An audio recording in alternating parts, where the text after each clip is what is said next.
You are unmuted. Thank you. So I need to see counsel at sidebar, please.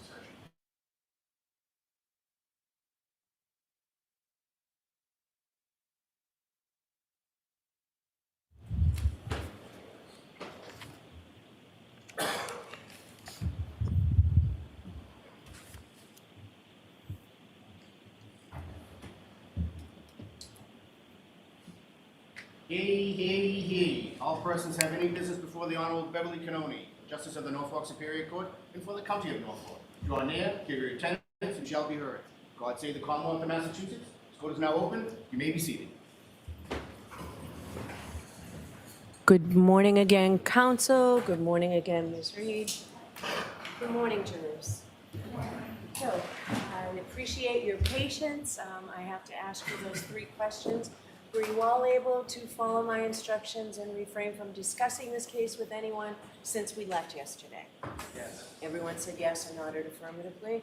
Were you also able to follow my instructions and refrain from doing any independent research or investigation into this case? Yes. Everyone said yes or nodded affirmatively. Did anyone happen to see, hear, or read anything about this case since we left yesterday?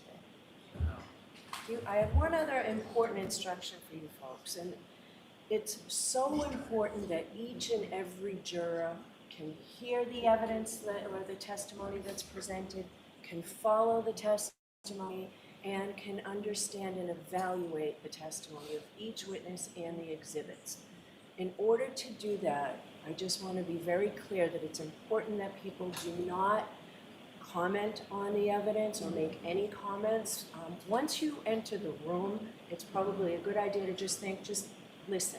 Don't talk, don't make any facial expressions, no muttering under your breath, no audible noises, because people need to hear what's going on and to understand everything. So out of respect for your fellow jurors, I would ask that you be very careful to make sure you don't do that, and out of respect to the lawyers who worked so hard to get this case before. Okay? Thank you very much. With that, Mr. Brennan, your first witness, please. Your Honor, if I could begin by offering a stipulation that's agreed to between the parties. Okay, can we turn the AC down, please?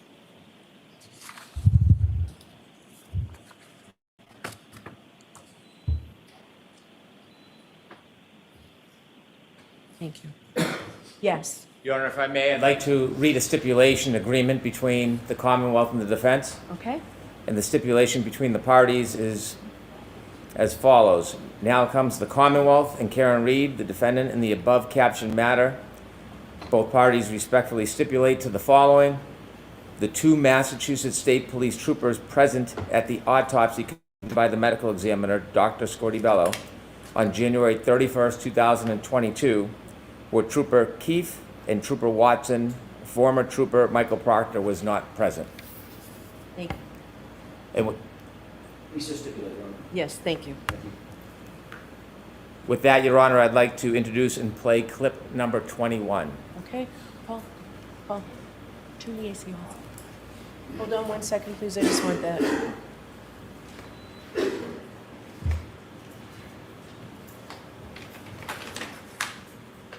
Can the jurors hear better with that on?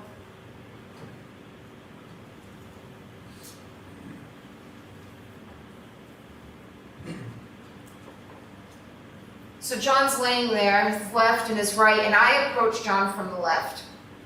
That's where the street is. And he had a piece of glass, like perched on his nose, like just wedged like a splinter would be.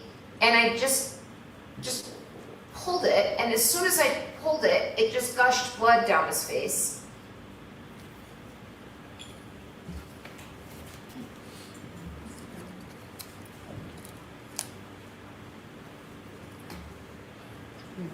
So we need this marked.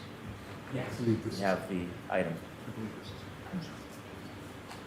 Exhibit 169.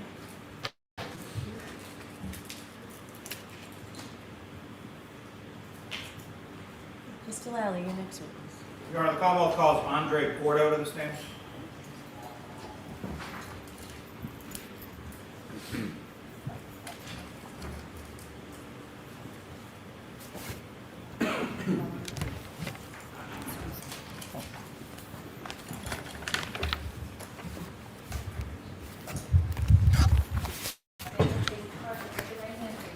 solemnly swear the evidence given to the court and jury in the case now and hearing to be the truth, the whole truth, and nothing but the truth, so help you God? I do.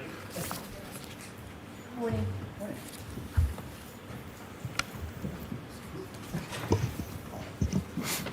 Hey, Mr. Lally, whenever you're ready. Thank you, Your Honor. Good morning, sir. Morning. Could you please introduce yourself to the jury, spelling your last name for the court? Yeah, my name is Andre Porto, last name spelled Porto. And what do you do for work, sir? I'm a forensic scientist too in the DNA unit at the Massachusetts State Police Crime Lab. And where did you go to school? I received my undergraduate Bachelor of Science in Microbiology from the University of Massachusetts in Amherst. And then I received a Master of Science in Biomedical Forensic Sciences at the Boston University School of Medicine. Now, following your education, where did you go to work? I started at the Massachusetts State Police Crime Lab in the DNA unit. And how long have you worked at the state lab? Slow down. Oh, yeah, sorry. How long have you worked at the state lab, sir? Since September 2019. Now, when you joined the lab, what was your position and title that you were initially hired for? I was hired as a Forensic Scientist 1. Now, can you please explain to the jury your duties and responsibilities as a Forensic Scientist 1? Sure. So a Forensic Scientist 1 is a trainee position where we're hired and we undergo an extensive training program where we do undergo the analysis process in training casework samples, where we learn how to do the lab work and analyze profiles. And at the end of this training, I took a competency test to make sure that I was able to accurately conduct the DNA analysis process. And once I passed that, I was then put on to do casework. And a year after completing both my competency tests and a year after my hire date, I was then promoted to a Forensic Scientist 2. And so you're currently a Forensic Scientist 2, is that correct? Correct. And what is the difference between a Forensic Scientist 1 and a Forensic Scientist 2? So a Forensic Scientist 2 is just the automatic promotion that you get after a year of hire and passing the initial competency test. And we're able to do the DNA process in casework samples. Now, sir, what type of analysis do you currently do at the Massachusetts State Police Crime Laboratory? I can do the DNA analysis process in casework and known samples. That includes the lab work as well as analyzing the DNA profiles that are generated from the work. Now, first, just in general terms, but specifically with reference to DNA analysis, can you explain to the jury how is that analysis performed? Sure. So there's 4 steps in the analysis process. The first step is extraction, where we apply heat and chemicals to the samples to break open the cells and release that DNA to be available for use. Step 2 is called quantitation, where we take a small sample of that extracted DNA to estimate, and we use chemicals and run it through an instrument to estimate how much DNA we extracted. And then we proceed to step 3, which is called amplification. And that's basically, think of it as a molecular photocopier, where we target specific areas of the DNA to make millions of copies of it. And then we run it through, go to the detection, where we run it through an instrument, and we generate the DNA profile as an electronic file on a computer. Now, is the state lab where you work accredited? Yes, it is. And by whom? We are accredited by an organization called ANAB, which stands for ANSI, National Accreditation Board, and ANSI stands for American National Standards Institute. I need you to slow down, please. Sorry. Please. Sorry. Now, Mr. Porto, are there steps taken in your lab during that process that you were just explaining to prevent against contamination? Yes, there are.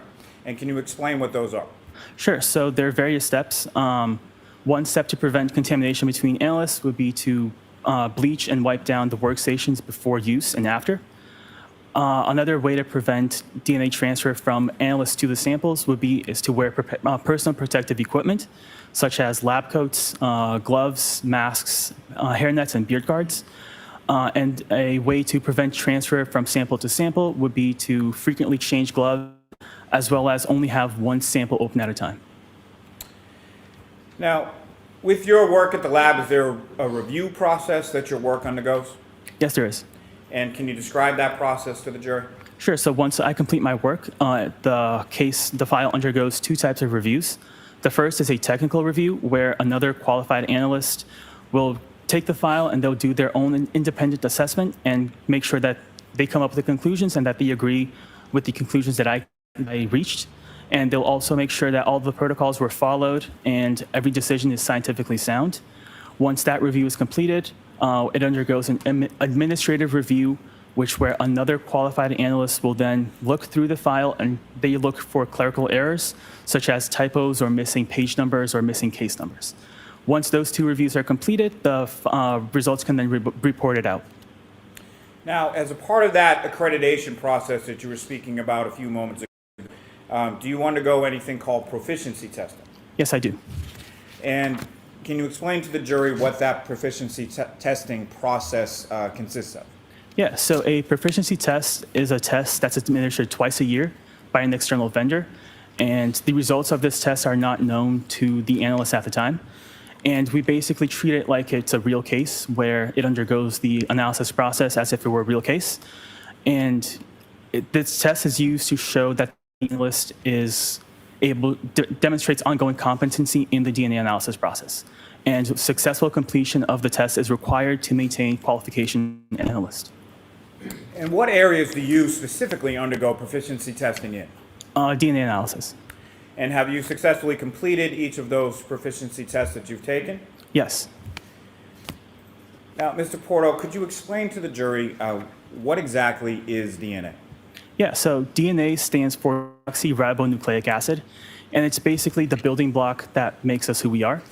We each have two copies of our DNA, one that we inherit from mom and one that we inherit from dad.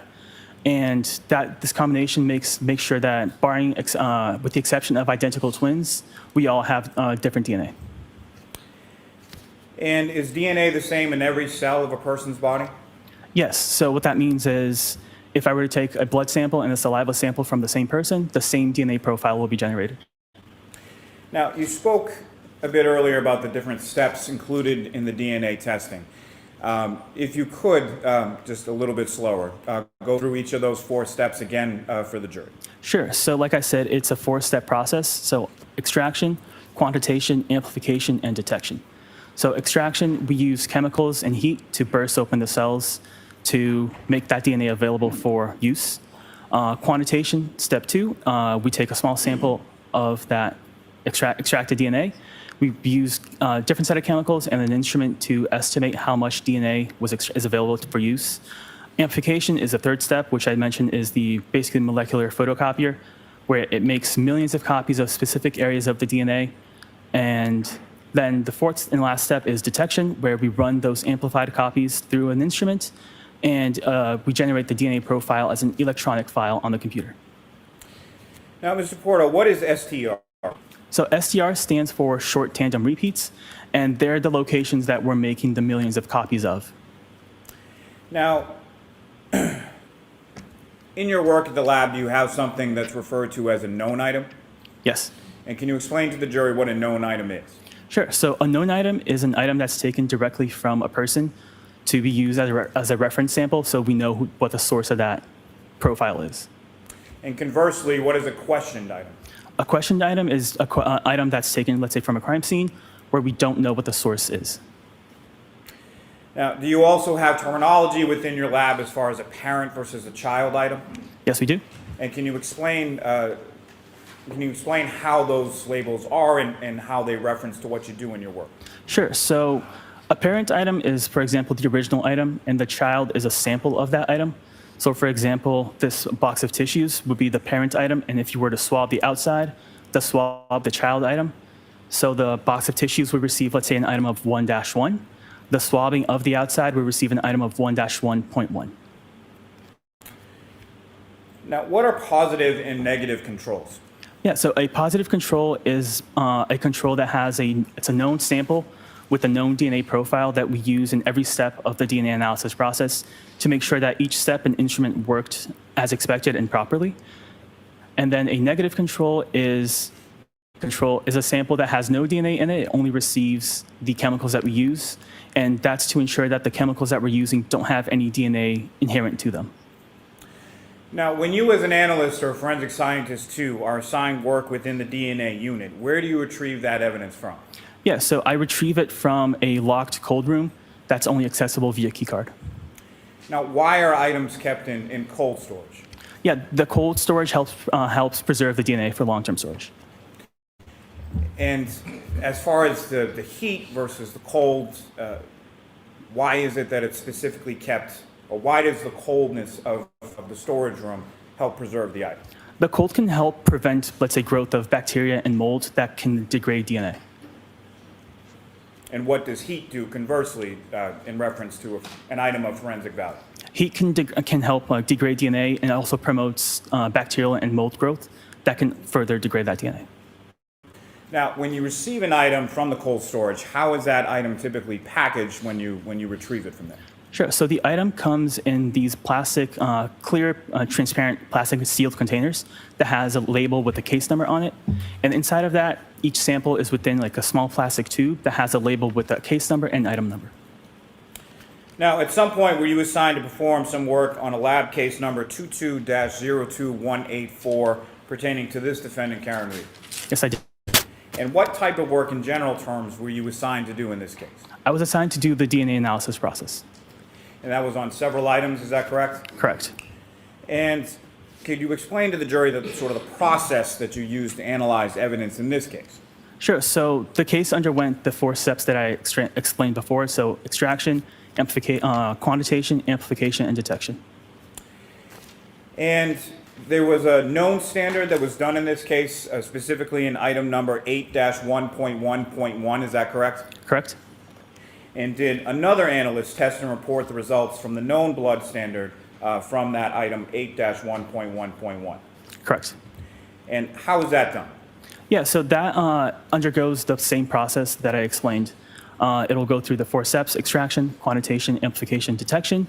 And then the analyst that did the interpretation and reported that out, the known standard out, they went through the profile to make sure that it's from one person or single source.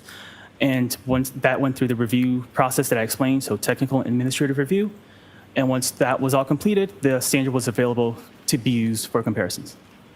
And to whom was that known standard identified as belonging to? John O'Keefe. Now, you used the word in there as far as a single source. Can you explain to the jury what your understanding of that term is based on your training and experience? Sure. So a single source is just a DNA profile that has one contributor to it. So only one person contributed DNA to that profile. What exactly is a DNA profile? Yeah, so a DNA profile is basically the combination of all of the locations that we amplified during the 3rd step of the process. And it's basically, you can think of it as like a chart, like an EKG, where it has peaks and valleys, and each peak has a specific number, and the DNA profile is just a combination of all those numbers put together. Now, can you explain to the jury in general terms, to start with, the process of comparison between a known standard and a questioned or unknown standard? Sure. So first, I did the analysis on the question items. I did the 4 steps. I analyzed the profiles that were generated. I then interpreted, make sure that I could determine the number of contributors. And once that was completed, I then used the standard that was available and compared them to all the profiles that were suitable for comparison. Now, sir, starting with item 3-1.1, what was that a sample from? That was a sample from taillight passenger. And from a specific vehicle, is that correct? Correct. And what, if any, information were you given as to that vehicle that the swab from the taillight was from? Do you mean like the license plate? Yes. Could I refer to my notes? Yes. Thank you. Your Honor, with the court's permission, this is a little detail as far as the testimony I goes. don't have a problem. Does the defense object? I do not object, Okay, Your Honor. thank you. Thank you, Your Honor. So the license plate was 3G6684. Right, I'm sorry, 3GC684. Now, with reference to the swab from the taillight, were you able to generate a DNA profile from that item? I was. And from your comparative analysis from that question item to that of the known standard of John O'Keefe, what did you conclude? So the DNA profile was interpreted as a mixture of 3 contributors, including male DNA. And the DNA profile from this item is at least, I'm so sorry. I'll just restart. So the DNA profile was interpreted as a mixture of 3 contributors, including male DNA. And the DNA profile from this item is at least 510 non-alien times more likely if it originated from John O'Keefe and 2 unknown individuals than if it originated from 3 unknown, unrelated individuals. This provides support for an inclusion. Now, sir, what does that mean? So an inclusion is basically when I look at the DNA profile that was generated, and I compare it to the known DNA profile. And if the characteristics of the known profile are consistent with the characteristics observed in the question DNA profile, that's an inclusion. Now, as far as that number, 510 nonillion, how many zeros in that number? So a nonillion is a 1 followed by 30 zeros. Now, that profile, in addition to Mr. O'Keefe's profile, also had 2 unknown contributors, correct? Correct. Now, was that item also submitted to an outside vendor named Bodhi Technologies for further analysis? Correct. And with reference to your comparative analysis from the profile from this item to Mr. O'Keefe's profile, if you could again just expound upon what does inclusion mean? Yes, so an inclusion, I compared the known standard that I had available for use from John O'Keefe to the DNA profile generated from the taillight. And the DNA profile if that was consistent with the DNA profile that I observed in the questioned item, and that's what an inclusion means. Now, regarding item 3-6, what is the description of that item? Yeah, so 3-6 is a root end of hair from exterior passenger side rear panel.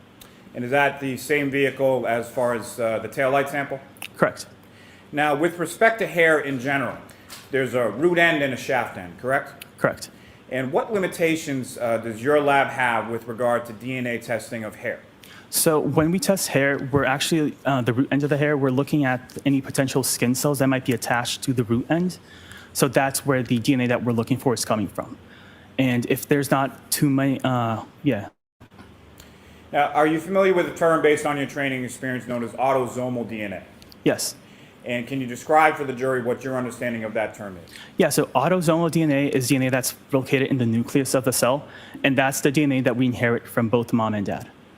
Now, are you also familiar, based on your training experience, with a term known as mitochondrial DNA? Yes. And can you please explain to the jury what your understanding of the term mitochondrial DNA is? Yeah, so mitochondrial DNA is DNA that's found in the mitochondria of a cell, and we inherit that from the mother. It may be somewhat evident, but could you please explain to the jury sort of the difference between autosomal DNA on the one hand and mitochondrial DNA on the other? Yeah, so like I said, the autosomal DNA is the one that we have 2 copies of, where we inherit one from mom and one from dad. And then the mitochondrial DNA is a circular DNA that we just inherit from mom. Now, is the Massachusetts State Police Crime Lab equipped to perform mitochondrial DNA tests? No, we're not. Now, was the DNA extract from the hair also sent to that external vendor, Bodhi Technologies in Lorton, Virginia? I'm not sure if the extract was sent, but I know that the shaft of the hair was sent to Bodhi. Now, what testing did you perform on the hair? I did the regular DNA analysis process on the root end of the hair. And that was done prior to it being shipped to that external vendor, is that correct? Correct. And what conclusions were you able to draw from the testing that you did on the hair? Yeah, so there was no human DNA detected, and STR analysis was not performed. Now, what does that mean, sir? Yeah, so it means that I didn't detect any human DNA. So there might be DNA on there, but it was below what our instrumentation could detect.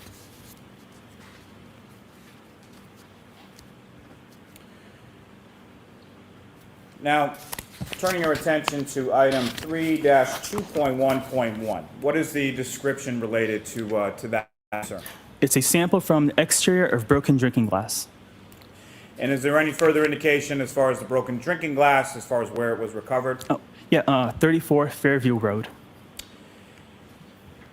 And were you able to generate a DNA profile from this item, the drinking glass? Yes, I was. And from your comparative analysis from this question item to that of the known standard of John O'Keefe, what did you conclude? Yeah, so the DNA profile was interpreted as a mixture of 3 contributors, including male DNA. The DNA profile from this item is at least 530 non-nillion times more likely if it originated from John O'Keefe and 2 unknown individuals than if it originated from 3 unknown, unrelated individuals. This supports an inclusion. This is the last time I'll ask you this, but just if you could reiterate to the jury, what does an inclusion mean? Yep, so an inclusion is when I compared the known standard to the question item, and if the profile in the note standard is consistent with the profile in the question profile, that's an inclusion. And that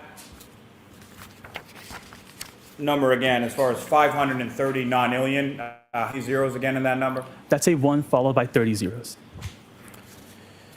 Now, sir, if I could turn your attention to another item, 7-1.2.1. What is the description related to that item?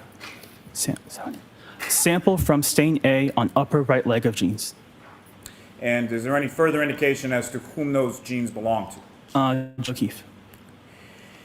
Now, were you also able to generate a DNA profile from this item, the stain A on the upper right leg of Mr. O'Keefe's jeans? Yes, I was. And from your comparative analysis from the question item to that of the known standard of John O'Keefe, what did you conclude with reference to that item? The DNA profile was interpreted as a mixture of 3 contributors, including male DNA.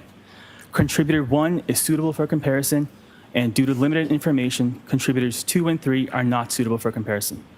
The DNA profile from this item is at least 570 non-alien times more likely if it originated from John O'Keefe and 2 unknown individuals than it originated from 3 unknown, unrelated individuals. This provides support for an inclusion. Thank you, sir. Now, turning your attention to item 7-1.3.1, what is the description related to that item? Sample from stain B on upper right leg of jeans. And same jeans as the previous item? Yes. Now, were you able to generate a DNA profile from this item, stain B, on the upper right leg of the jeans of Mr. O'Keefe? Yes, I was. And from your comparative analysis from this questioned item to that of the known standard of John O'Keefe, what did you conclude? Yep, so the DNA profile was interpreted as a mixture of 3 contributors, including male DNA. The DNA profile from this item is at least The DNA profile from this item is at least 660 non-alien times more likely if it originated from John O'Keefe and 2 unknown individuals than if it originated from 3 unknown, unrelated individuals. This provides support for an inclusion.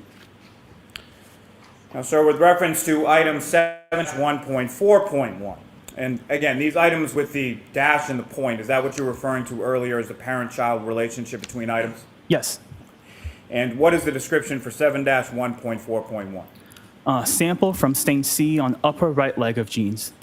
Now, were you able to generate a DNA profile from this item from stain C on the upper right leg of Mr. O'Keefe's jeans? Yes, I was. And from your comparative analysis of this question item stain C to that of the known standard of John O'Keefe, what did you conclude? The DNA profile is a mixture of at least 2 contributors, including male DNA. Contributor 1 is suitable for comparison. Due to limited information, contributor 2 is not suitable for comparison. The DNA profile was interpreted as a mixture of 2 contributors. The DNA profile from this item is at least 830 million times more likely if it originated from John O'Keefe and an unknown individual than if it originated from 2 unknown, unrelated individuals. This provides support for an inclusion. Now, sir, with reference to item 7-1.5.1, what was the description of that? Sample from stain D on upper right leg of jeans. Now, were you able to generate a DNA profile from this item from stain D on the upper right leg of Mr. O'Keefe's jeans? Yes, I was. And from your comparative analysis from this item to the known standard of John O'Keefe, what did you conclude? The DNA profile was interpreted as a mixture of 3 contributors, including male DNA. The DNA profile from this item is at least 670 non-alien times more likely if it originated from John O'Keefe and 2 unknown individuals than if it originated from 3 unknown, unrelated individuals. This provides support for an inclusion. Now, sir, did you also do some testing on an item 7-1.6.1? Yes, I did. And what was the description associated with that item? Sample from stain E on upper right leg of jeans. And were you able to generate a DNA profile from that item, stain E, on the upper right leg of Mr. O'Keefe's jeans? Yes, I was. And from your comparative analysis from that question item to the known standard of John O'Keefe, what did you conclude? The DNA profile was interpreted as a mixture of 2 contributors, including male DNA. Contributor 1 is suitable for comparison. Due to limited information, contributor 2 is not suitable for comparison. The DNA profile from this item is at least 1.0 decillion times more likely if it originated from John O'Keefe and an unknown individual than if it originated from 2 unknown, unrelated individuals. This provides a support for an inclusion. I used a different number there as far as a decillion. How many zeros is a decillion? Yeah, a decillion is a 1 followed by 33 zeros. Now, with each of those items that you just testified about as far as the jeans, the question items from the stains on Mr. O'Keefe's jeans, those were each located on the right leg, correct? Correct. Now, did you also perform some analysis on item 7-1.7.1? I did. And what is the description associated with that item number? Sample from unstained areas of the exterior of jeans. Now, were you able to generate a DNA profile from that item, from the unstained areas of the exterior of Mr. O'Keefe? I was. And from your comparative analysis from this questioned item to the known standard of John O'Keefe, what did you conclude? The DNA profile was interpreted as a mixture of 4 contributors, including male DNA. The DNA profile from this item is at least 53 septillion times more likely if it originated from John O'Keefe and 3 unknown individuals than if it originated from 4 unknown, unrelated individuals. This provides support for an inclusion. And again, sir, with that number, as far as 53 septillion times more likely, how many zeros in a septillion? A septillion is a 1 followed by 24 zeros.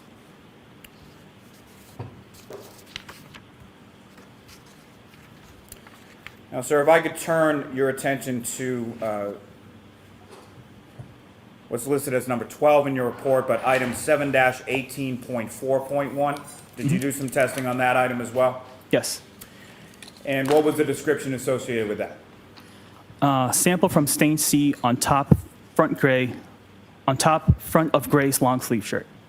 And the gray long sleeve shirt, is that attributed as belonging to a specific person? Yes, John O'Keefe. And were you able to generate a DNA profile from that item, specifically sample from stain C on the top front of the gray long sleeve shirt of Mr. O'Keefe? I was. And from your comparative analysis from that questioned item from the shirt to the known standard of John O'Keefe, what did you conclude? So the male DNA profile was interpreted as originated from a single contributor. The DNA profile from this item is at least 58 octillion times more likely if it originated from John O'Keefe than if it originated from an unknown, unrelated individual. This provides support for an inclusion. And again, sir, that number, as far as 58 octillion times more likely, how many zeros in an octillion? So an octillion is a 1 followed by 27 zeros. Now, sir, if I could take you down to listed as 15 in your report, but did you do some testing on item 7-18.14.1? I did. And what was the description associated with that item? So sample from stain L on back bottom right of gray long sleeve shirt. And were you able to generate a DNA profile from that item? I was. And from your comparative analysis with reference to that item, the sample from stain L on the back bottom right of the gray long sleeve shirt, in comparison to the DNA profile from the known standard of John O'Keefe, what did you conclude? So the DNA profile was interpreted as a mixture of 2 contributors, including male DNA. The DNA profile from this item is at least 1.0 decillion times more likely if it originated from John O'Keefe and an unknown individual than if it originated from 2 unknown, unrelated individuals. This provides support for an inclusion.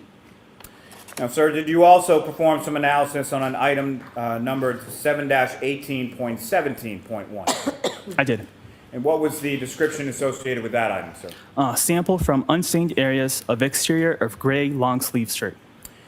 And similarly, were you able to generate a DNA profile from that item, the sample from the unstained areas of the exterior of the gray long sleeve shirt of Mr. O'Keefe? I was. And from your comparative analysis from that question item to that of the known standard of John O'Keefe, what did you conclude? The DNA profile was interpreted as a mixture of 2 contributors, including male DNA. Contributor 1 is suitable for comparison. Due to limited information, contributor 2 is not suitable for comparison. The DNA profile from this item is at least 960 nonillion times more likely if it originated from John O'Keefe and an unknown individual than if it originated from 2 unknown, unrelated individuals. This provides support for an inclusion. Thank you, sir. I'm going to group a couple, 4 separate items from your report, starting with what's listed in your report as number 9 is item 7-.1, correct? Correct. And what is the description associated with that item, sir? Sample from stain D on right instep of sneaker. And 11 from your report, you also did some analysis on item 7-18.3.1, is that correct? Correct. And what was the description associated with that? Sample from stain B on top front of gray long sleeve shirt. And item 7-18.7.1, do you see that as well? Yes. And what was the description associated with that item? Sample from stain F on top front of gray long sleeve shirt. And lastly, in this group, item 7-18.8.1, what was the description associated with that? Sample from stain G on back left sleeve of gray long sleeve shirt. And with respect to each of those last four samples from those items, were you able to generate a DNA profile with respect to each of those four? Profiles were generated from them. And what did you conclude based on the generation of those profiles with those four items? Yeah, so the profiles that were generated were not suitable for comparison. And if you could explain briefly to the jury, when you say not suitable for comparison, what do you mean by that? Yeah, so for 7-3.1, it was a mixture of at least 5 contributors. And at the DNA unit, we validated, basically we tested and make sure that our protocols were we can only interpret mixtures of up to 4 contributors. So I determined that there were 5 contributors, so that makes it too complex for us to do comparisons to it. So it's not suitable for comparison for that reason. And the other 3 items, due to the quality of the profile, they were not suitable for comparison. And basically what that means is that there were such low amounts of DNA that was in the sample that there was a lack of information from the profiles themselves, so they weren't really suitable for comparisons. And just to be clear, the item that you're referring to with the 5 possible contributors, that's a shoe, correct? Correct. Now, if I could turn your attention in your report to what you have listed as number 10, there are a number of different items listed there, correct? Correct. And starting with item 7-17.2.1, what is the description associated with that? Sample from stain A on top front left of orange t-shirt. And 7-17.3, what is the description associated with that? Sample from stain B on top front left of orange t-shirt. And item 7-17.4.1, what is the description associated with that? Sample from stain C on top front left of orange t-shirt.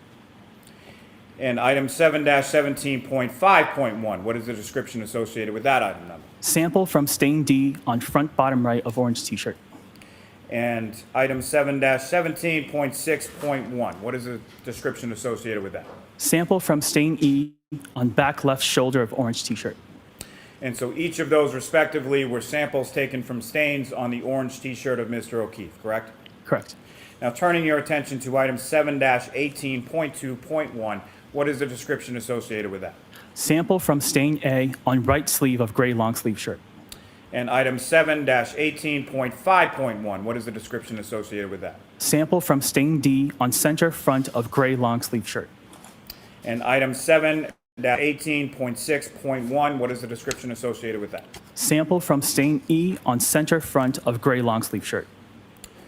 And item 7-18.9.1, did you generate a profile from that item as well? Yes. And what is the description associated with that? Sample from stain H1 on back left of gray long sleeve shirt. And item 7-18.10.1, what is the description associated with that? Sample from stain H2 on back left of gray long sleeve shirt. And item 7-18.11.1, what is the description associated with that? Sample from stain I on back right shoulder of gray long sleeve shirt. And item 7-18.12.1, what is the description associated with that? Sample from stain J on back bottom right of gray long sleeve shirt.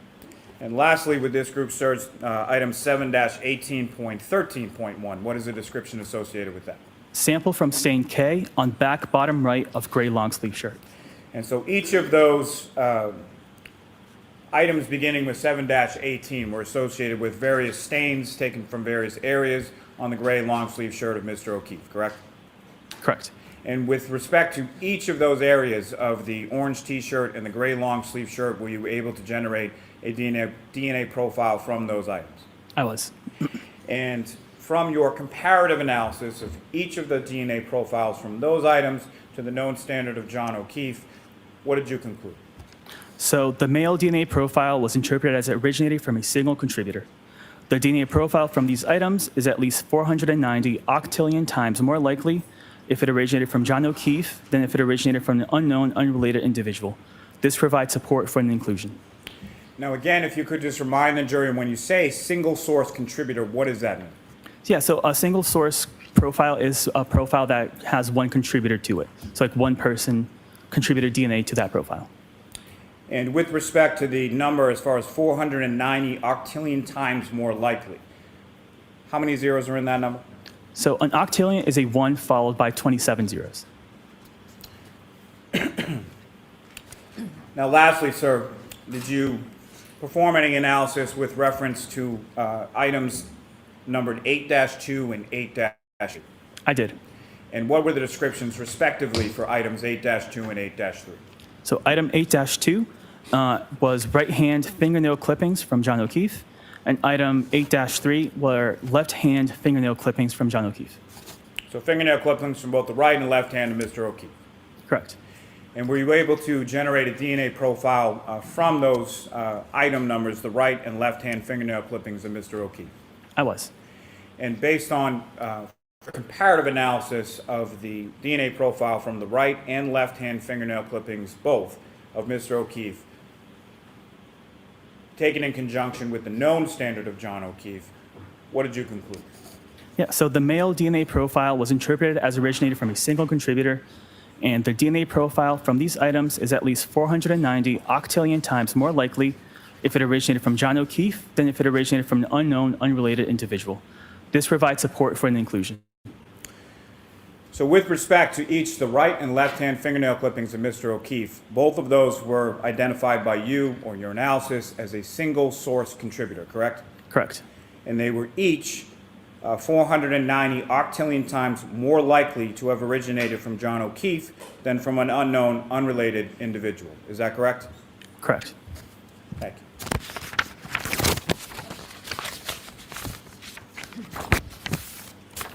Thank you, sir. I have nothing further on. May I, Your Honor? Yes.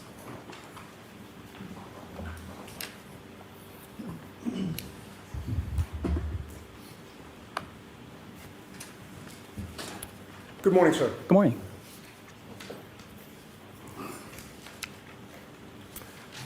Mr. Porto, I would like to start by asking you about item 3-1.1, which you've identified as a sample of the passenger side taillight of the vehicle. Can you orient yourself in your report to that item? Yes. And that, of course, was the passenger side taillight that was attached to the vehicle, correct? Correct. You were never asked to do any DNA comparison on any pieces of taillight connected with this case, correct? Let me check my other report.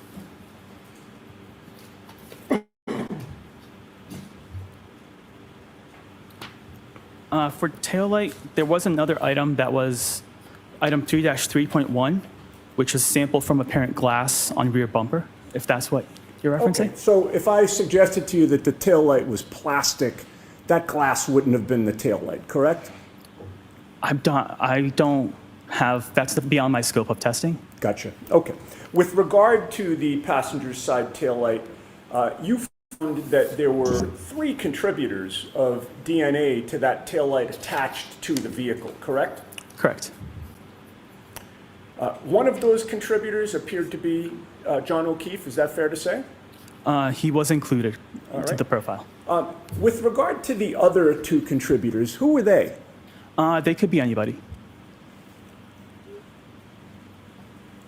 Were you ever asked to compare DNA samples from either Canton Police Detective Kevin Albert or Canton Police Chief Kenneth Berkowitz to the DNA profile that you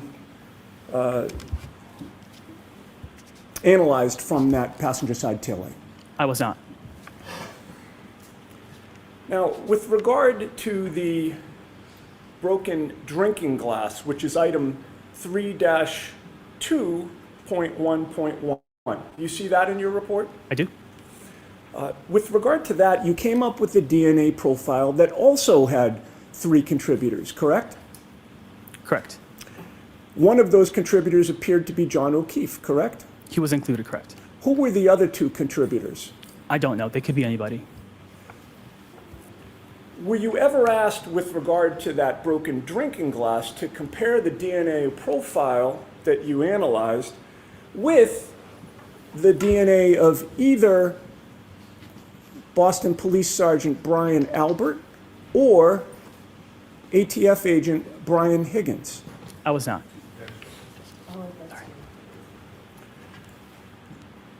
Now, with regard to 7.1.2.1, or maybe it's 7-1.2.1, that's the stain A from the upper right leg of the jeans.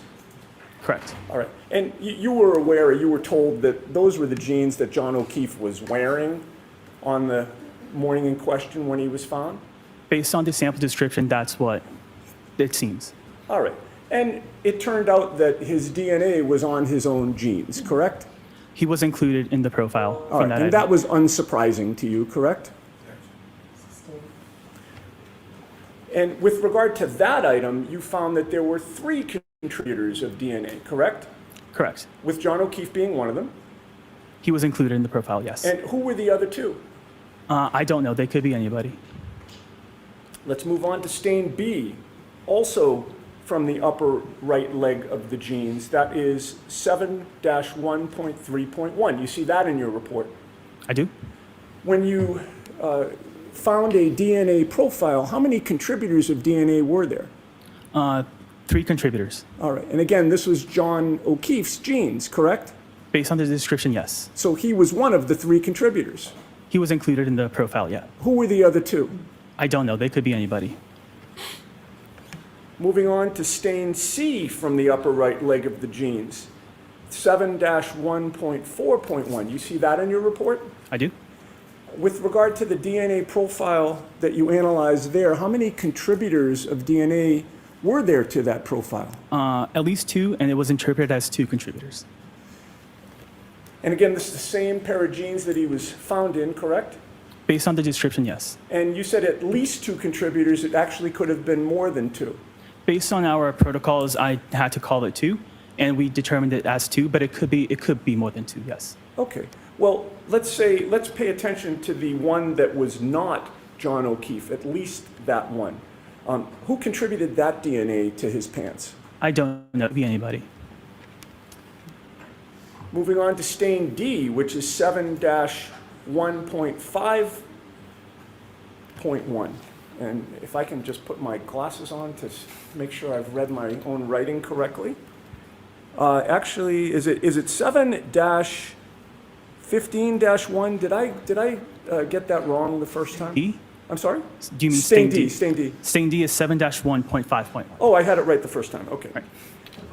With regard to that stain, you also got a DNA profile. And how many contributors were there to that DNA profile? I interpret it as 3 contributors. And again, this John O'Keefe's genes, correct?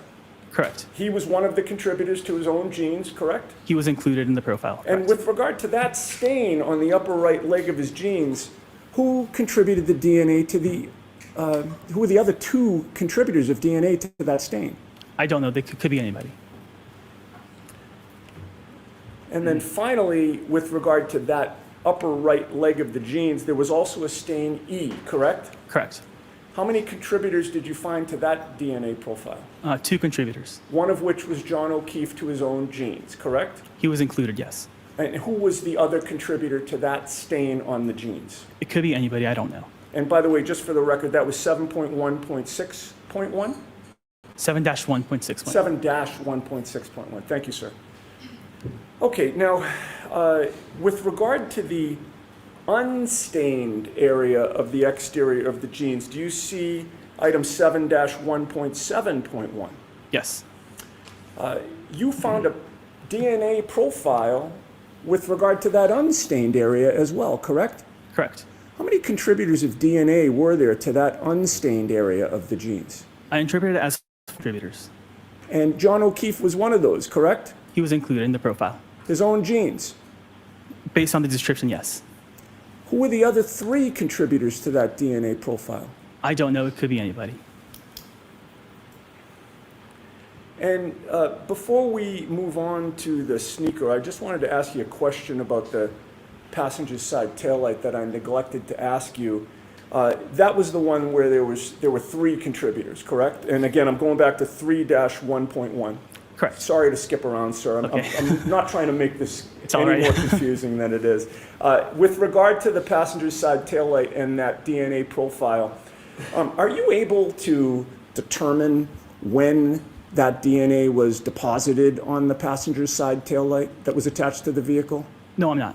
Are you able to testify with any certainty that it was deposited there, say, on January 28th or 29th of 2022? No, I can't. So, consistent with your analysis of it, are you able to say whether it occurred prior to January 28th of 2022? No, I can't. Were you aware that that vehicle was John O'Keefe's girlfriend's vehicle? I was not. Were you provided any information about just how often he had been in and around that vehicle prior to January 28th of 2022?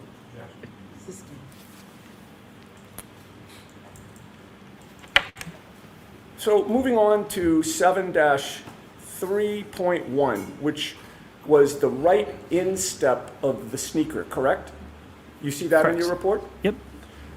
With regard to that particular stain, you noted how many contributors of DNA? Yeah, it was interpreted as at least 5 contributors. And when you have interpreted it as at least 5 contributors, what does that do to your ability to find out who contributed that DNA? So based on our protocols, we're not able to do any comparisons to any mixtures that are 5 or more contributors, so it's not suitable for comparisons. Okay, which means that with regard to the sneaker at least, you couldn't even say whether John O'Keefe's DNA was on it, correct? Correct. And with regard to all 5, do you have any idea who contributed the DNA to that sneaker? No, I don't. Now, moving on to, I just have a couple more for you, sir. Moving on to what is labeled as stain L, which is 7-18.14.1, I believe. Do you see that in your report? I do? And that was a stain on the back bottom of his long sleeve shirt, correct? Correct. And were you told that the long sleeve shirt was his outer clothing when he was found? I don't believe so. How many contributors to that stain on the back bottom of his long sleeve shirt did you find in that DNA profile? I interpret it as 2 contributors. And did you make any match with regard to either of those contributors or both? I did comparisons, and John O'Keefe was included as one of the contributors. Okay, so John O'Keefe was a contributor of DNA to his own long sleeve shirt. Based on the descriptions, correct. All right, and whose other DNA was on that shirt? I don't know. And then finally, with regard to 7-18.17.1, that was an unstained area of the exterior of that shirt, correct? That same long sleeve shirt. Correct. And you tested that and got a DNA profile, correct? Correct. How many contributors were there to that DNA profile? I interpret it as 2 contributors. Was John O'Keefe one of them? He was included as one of the contributors. Okay, so his DNA was found on his own shirt, correct? Based on the description, correct. And who contributed the other DNA profile to John O'Keefe's sweatshirt? I don't know. With regard to any of the stains on the upper right leg of the jeans, I counted 1, 2, 3, 4, 5 that you've discussed here today. Were you ever asked to compare the DNA profile with the DNA profiles of either Brian Higgins or Brian Albert? I was not. Oh, sorry. And your answer was you were not? I was not. Did anybody ever provide you with DNA profiles of Brian Higgins or Brian Albert? Sustained today.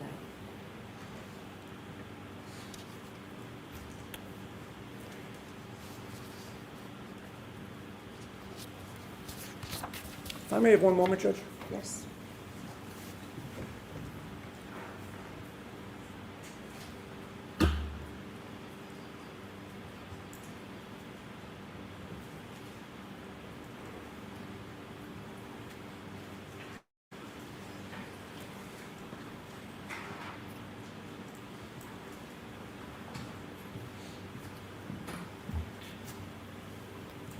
I just have one more question for you, Mr. Porto, and I do want to thank you for answering all my questions here today. You wrote reports on your analysis of all the items and the work that you did on this case? I did. And you are directed, pursuant to protocol, to address those reports to somebody, correct? Correct. Who was it that you sent the reports to in this case? I'm sustaining the objection. Did you send those reports to Michael Proctor? Sustain. Jurors, strike the question. I have nothing further. Thank you, sir. Yes.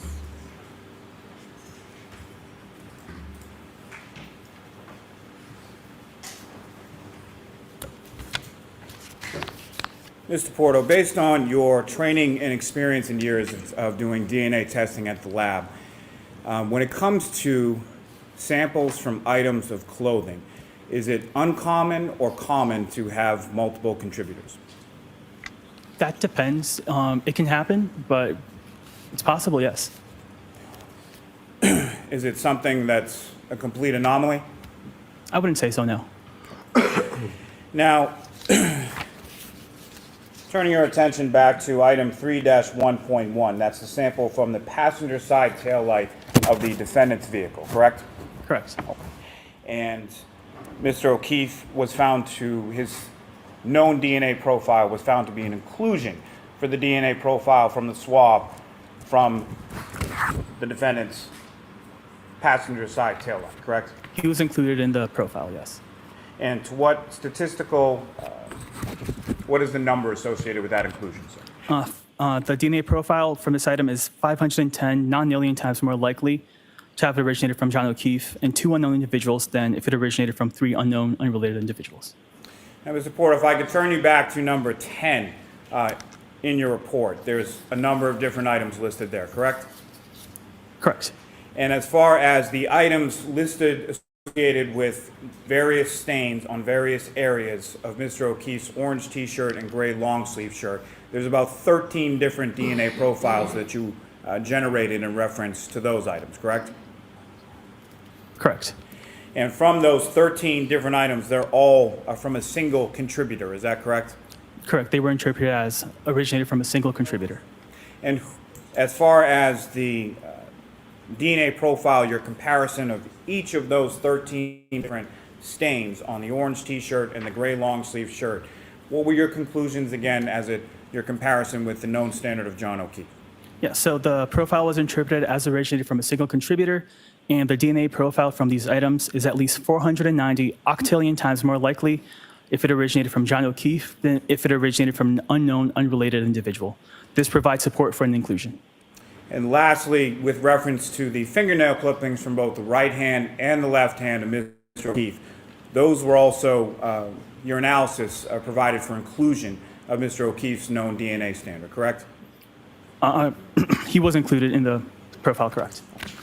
And again, the profile from both the right hand and the left hand fingernail clippings was a single source contributor, correct? Sustain. How many sources were associated with those? Objection. Sustained. Nothing further. Okay.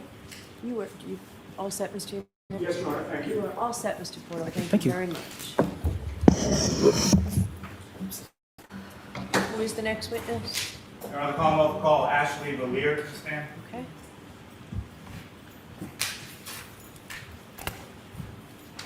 Jim.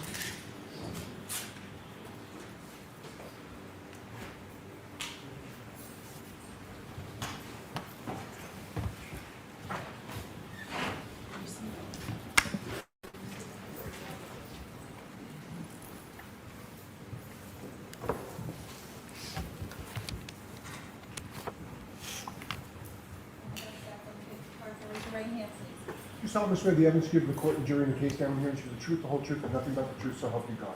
I do.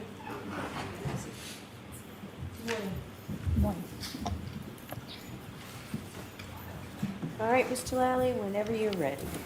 Thank you, Your Honor. Good morning, Ms. Vaillier. Good morning. Could you please introduce yourself to the jury, spelling your last name for the court? My name is Ash Vaillier, spelled Vallier. And where do you work? I work at the Massachusetts State Police Crime Laboratory.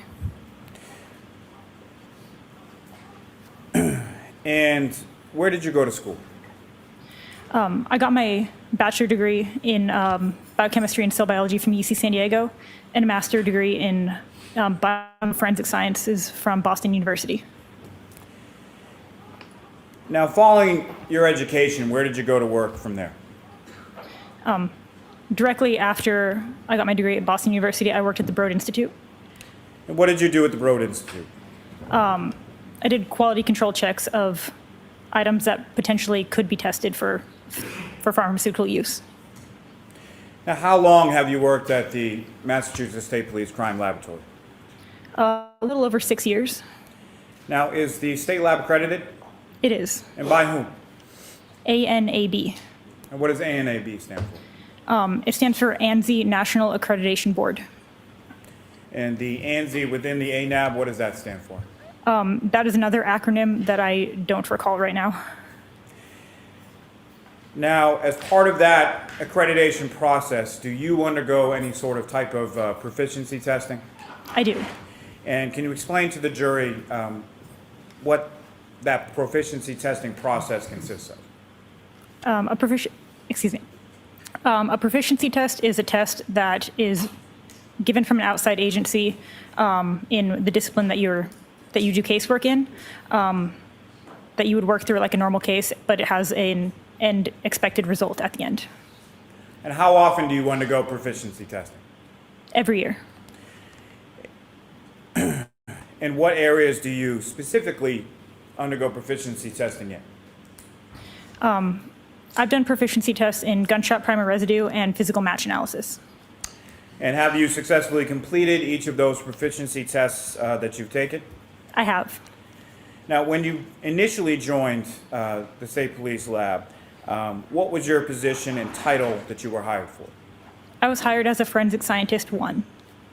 Now, can you please explain to the jury what your duties and responsibilities were as a forensic scientist 1? So a forensic scientist 1 is the introductory level. It's when you start your training in whatever discipline you're going to be trained in and quality control checks. After you've been at the laboratory for over a year and you're signed off to do casework, you become a forensic scientist 2. And you're currently a forensic scientist 2, is that correct? Yes. What is the difference between a forensic scientist 1 and a forensic scientist 2 at the Massachusetts State Police Crime Laboratory? A forensic scientist 2 has been at the lab for over a year and can do casework. Now, just in general terms, what does the trace unit do or examine within the State Police Crime Laboratory? I'm a part of the trace, arson, and explosives unit. So we analyze a wide range of pieces of evidence. So trace covers a lot of small things. So paint, fibers, glass, gunshot primer residue, physical matches. Arson covers fire debris evidence, and explosives covers explosives. Now, specifically with reference to physical match analysis, can you explain to the jury, just in general terms at first, how is that analysis performed? So physical match analysis is piecing broken things together to see if they were at once a single item. Generally, you look at the questioned item first, the item that you don't know specifically where it came from. Look at that, and then you would look at the known item, which is an item with a known source, like specifically like this window or like this vehicle. They're analyzed at separate times, and then if it looks like there could potentially be a physical match, you would analyze them together and see if they have a mechanical fit. Now, when you retrieve items just in general to do some sort of physical match analysis, where do you get those items from? We have evidence storage locations at the laboratory. And how are they typically packaged when you receive them? They can be packaged in cardboard boxes, brown paper bags, heat-sealed plastic bags. It depends on the individual items.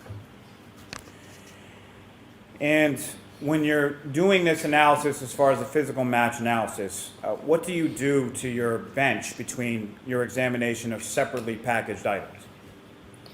I mean, before I do any analysis, I bleach my bench, clean my tools, and then put down a fresh sheet of butcher paper And why do you do that? to make sure everything's clean. Now, again, speaking more in general terms, what types of evidence can you perform a physical match analysis? Sorry, can you repeat the question? Sure. In general terms, with your work within the lab, on what types of items can you perform a physical match analysis? A lot. Anything that has a broken or irregular edge. Would that include glass? Yes. Would that include plastic? Yes. What are some of the other things that would also include? Any sort of like polymer, metals. And when you're doing a physical match analysis, what instruments do you utilize in the course of that analysis? Generally, I'll use a stereo zoom microscope. Depending on the size of the items compared, I can use other microscopes as well. Now, what is a stereo zoom microscope? A stereo zoom microscope is a microscope that's mounted on a stand, so it gives a wider range of view that you can look at larger items. And how are you using that specifically in your physical match analysis of, let's say, items of plastic? I'll use it to look at the edges and see if there's any like defining characteristics along those broken edges. Now, as you're going through your analysis, do you document your work as you go? I do, And how do you do that? with handwritten notes and with photos. Now, at some point were you assigned to perform some work on lab case number 22-02184 pertaining to this defendant, Karen Reed? Yes. And what type of work were you assigned to do in this case? I was asked to do physical match analysis, and then later on I was asked to look at, do some trace recovery, look at some debris. Starting with the physical match analysis, how many different items approximately were you asked to look at? Over 10? Several, fair to say? Yes. Okay. And how are each of those items packaged when you receive them?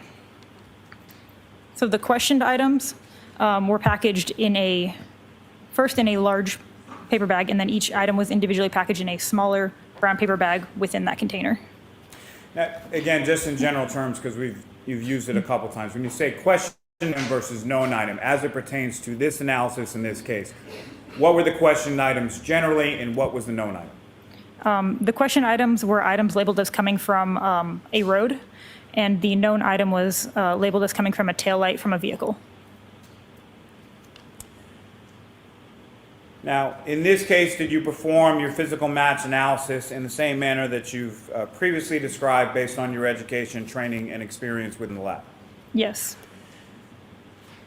Now, initially, you had examined some various plastic and glass items, and there was a drinking straw in there as well, correct? Yes. And specifically, as far as the item numbers that you looked at in this physical match analysis, could you provide the jury with the list of just the item numbers first to start with? May Your I? Honor. You have your report with you for that? I do. Okay. Is there any objection, Mr. Neely, to using the report? No objection at all. So feel free to use your. Thank you, Your Honor.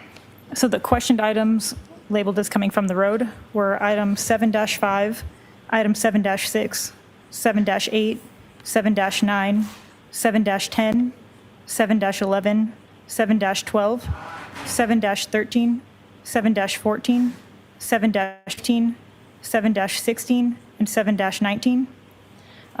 And the known item labeled coming from the passenger side taillight is item 3-1. Now, Ms. Vaillier, within those specific item numbers of how things are labeled at your lab, if there are different pieces associated with the same item, how is it that you label those, specifically in this physical match analysis here? So some of the items had multiple pieces within that item. So I labeled them A, B, C, etc., depending on how many pieces there were. Now, if you could, please explain to the jury just, again, the process that you followed in your examination of each of those items. So first I looked at the questioned items, the items labeled as coming from the road. I documented the overall package because they were all packaged in the same container, the same brown paper bag. Documented that individually. Inside of it, there were a bunch of individual brown paper bags. Documented that, and I went one at a time through them, opening each paper bag, taking written notes, taking photos of the items inside. Within each item, I looked to see if any of those pieces fit together. And I cleaned my bench in between the items. Your Honor, may I approach? Yes. And Your Honor, so the court, so I've shown Mr. Yannetti all these photos in advance. Okay. Is there an objection to any of them, There is Mr. no Nair? objection, Your Honor. All right, so why don't we just go ahead and mark them all as evidence? Your Honor, if I could, I was going to take them item by item. Okay, that's fine. Okay. Ms. Vaillier, I'm showing you 4 photographs. You recognize those?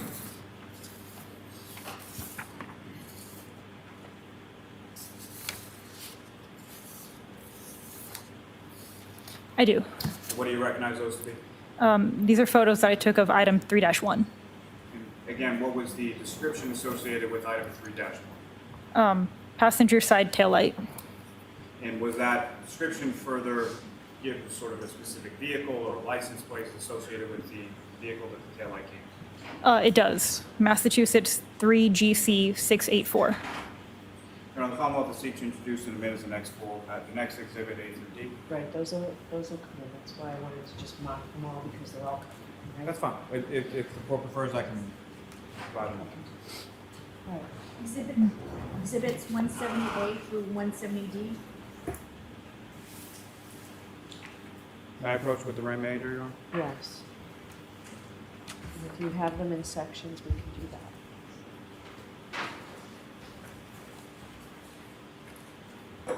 This way, I'm showing you 2 more photographs. Just ask if you recognize those. I do. And what do you recognize those? Photos I took of item 7-5. And again, from your report, what's the description in reference to item 7-5? Yeah. Thank you. You're fine. It's Mr. Lamb. Yes. Okay. Piece of plastic, red, recovered from 34 Fairview Road. And Your Honor, the Commonwealth will seek to introduce in a minute the next exhibit A and B. Okay. Exhibit 171A and B. My apologies, Your Honor. With the court's permission, may I publish some of those Yes. photos to the jury?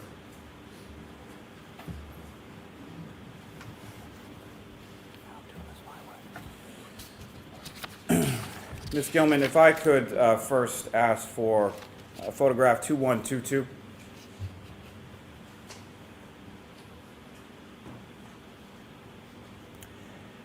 And Ms. Vaillier, what's up on the screen, that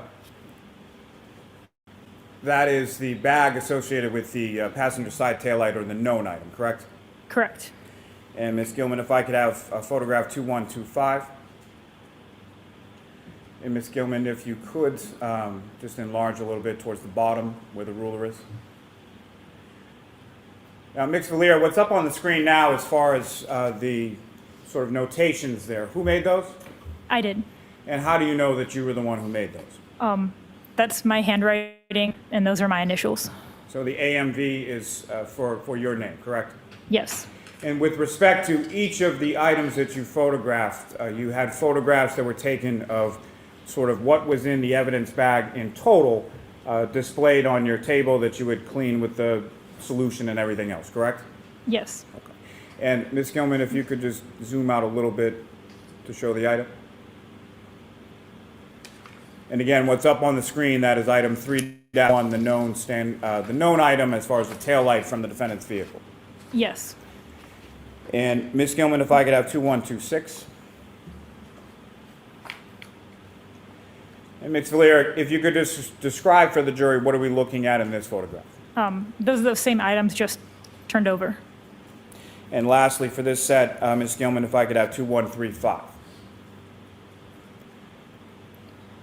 And again, same time as far as 3-1, the tail light taken from the defendant's vehicle. Yes. Ms. Gilman, if I could ask for photograph 1905.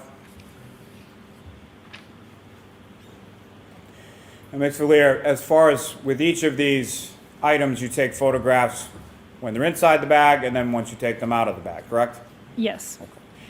And Ms. Gilman, if I could have photograph 1908. And what are we looking at in this photograph? The contents of item 7-5. May I approach again, Your Honor? Yes. We'll need 2 more photographs. Do you recognize those?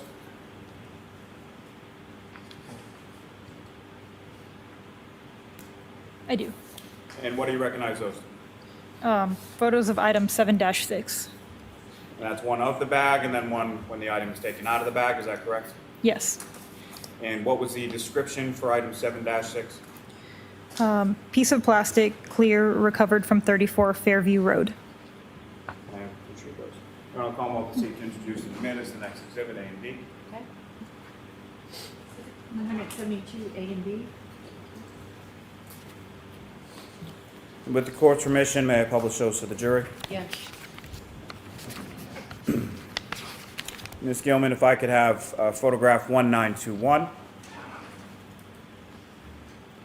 And then photograph 1924.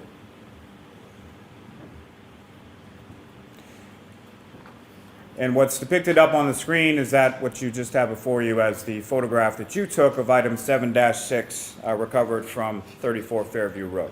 Yes. Thank you. May I approach the witness again, Your Honor? Yes.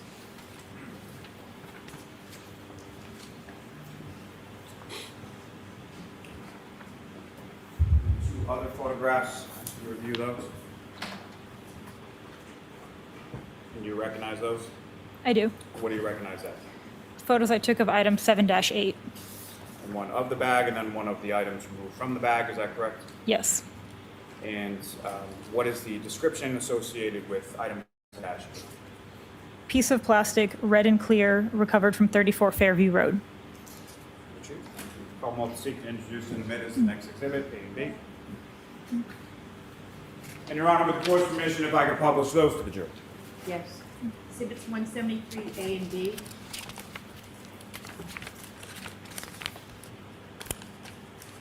Ms. Gilman, if I could have photograph 1931. And then 1934. And Ms. Gilman, if you could zoom in just a little on those items, please.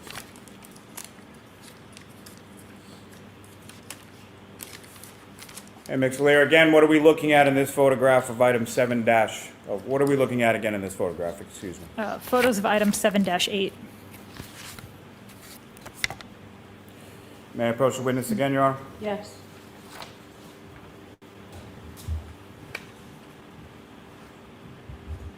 Two other photographs. Look at those. And do you recognize those? I do. Or what do you recognize those? Photos of item 7-9 and 7-19. And as far as the first photograph, as far as the bag, and then second with the items taken out of the bag, is that correct? Yes. So 7-9 and 7-19 were contained in the same bag. I then separated them into 2 separate packages. And as far as 7-9 and 7-19, respectively, if you could tell the jury what was the description for each of those items. Item 7-9 was pieces of glass recovered from 34 Fairview Road. Item 7-19 is trace item, black straw, recovered from 34 Fairview Road. Your Honor, the Commonwealth will seek to introduce in the minutes the next exhibit B. May I publish, Your Honor? Hold on. Oh, forgive me. 74A and 174B. Now you can publish. My apologies. Ms. Gilman, if I could have 1958, please. And then 1962.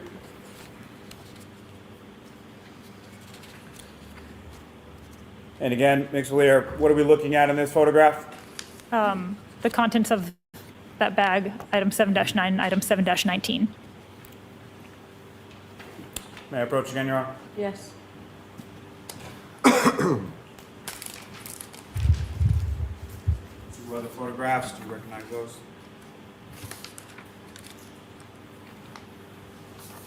I do.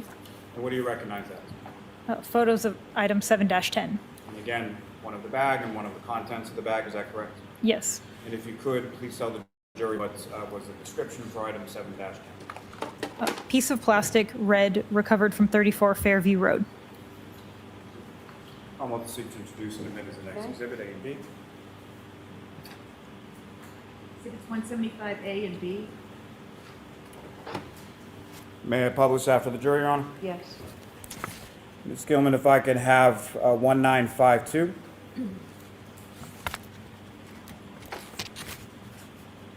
And 1956.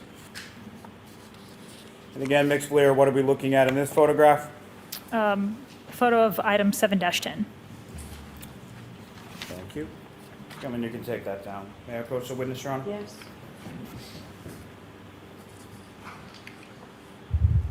And two other photographs, do you recognize those?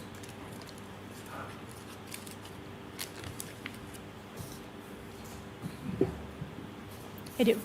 And what do you recognize those? Photos of item 7-11. And again, one photo of the bag and one photo of the items outside of the bag. Yes.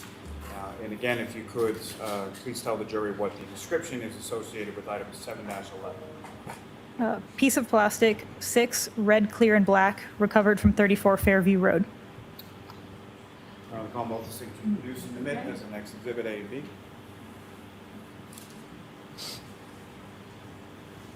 Exhibit 176A and B.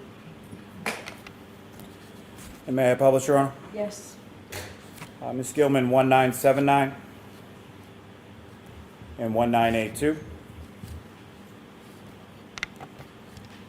Again, Ms. Vaillier, I'm sorry, Ms. Gilman, if you could zoom in just a little on the items themselves. And Ms. Vaillier, what are we looking at in this photograph? Photo of item 7-11. These are photos, again, that you took in the lab during the course of your comparative or physical match analysis, correct? Yes. May I approach again, Your Honor? Yes.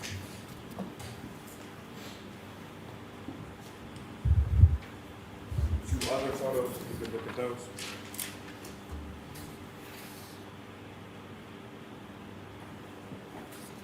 Do you recognize those? I do. And what do you recognize those? Photos I took of item 7-12. And again, photograph of the bag, photograph of the items outside of the bag. Yes. And if you could, please tell the jury what is the description of item 7-12. Trace item, 14 glass and clear plastic, recovered from 34 Fairview Road. Now, the Commonwealth will seek to introduce in minutes the next Okay. exhibit, A and B. Exhibit 177A and 177B. Your Honor, may I publish? Yes. Ms. Gilman, if I could have photograph 2015 and 2018. And again, Ms. Gilman, if you could just zoom in a little on the items. Thank you. And Ms. Vaillier, again, can you describe what's depicted up on the screen? A photo I took of item 7-12.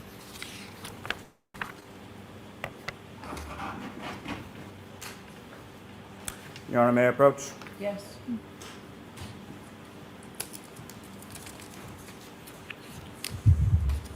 Two other photographs. Do you recognize those? I do.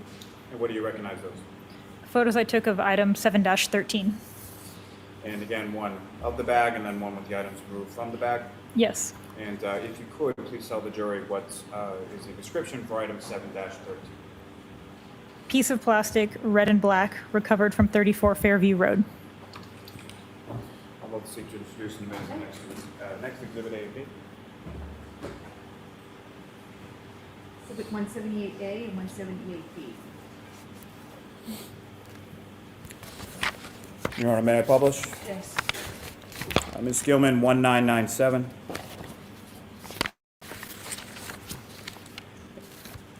And 2000. And again, Ms. Gilman, if you could, please zoom in on the items. Thank you. And Ms. Vaillier, directing your attention to the screen, can you describe for the jury what is depicted on the screen now? A photo I took of item 7-13.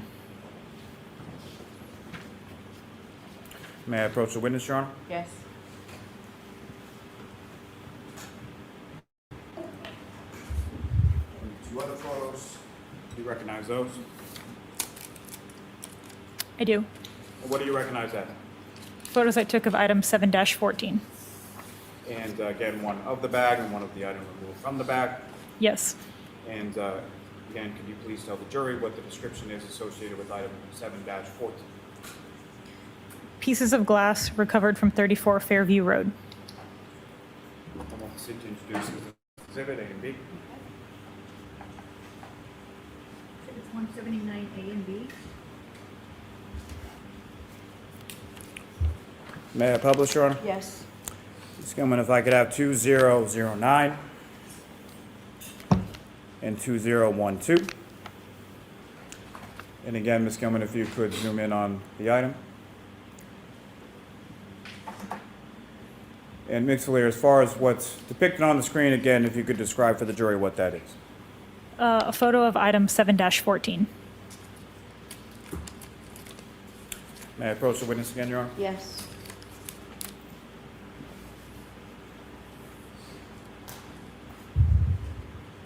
Other photographs, if you could recognize those. I do. And what do you recognize as? Photos of item 7-15. And again, one of the bag and one of the items taken from the bag, correct? Yes. And if you could, please tell the jury what is the description associated with item 7-15. Piece of plastic, 3 clear and 5 red, recovered from 34 Fairview Road. The problem I'll seek to introduce in a minute as the next exhibit, A and B.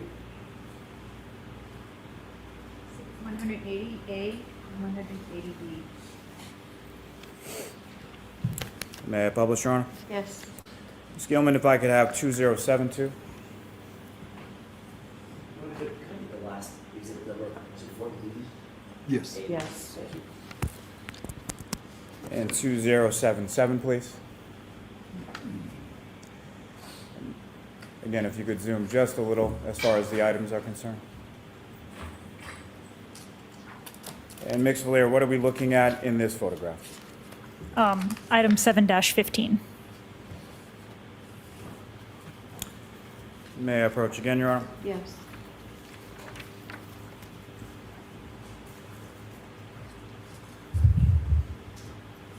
Other photographs, do you recognize that? I do. And what do you recognize that? Photos I took of item 7-16. And again, one of the bag and then one of the contents from the bag, is that correct? Yes. And if you could, please tell the jury what was the description associated with item 7-16.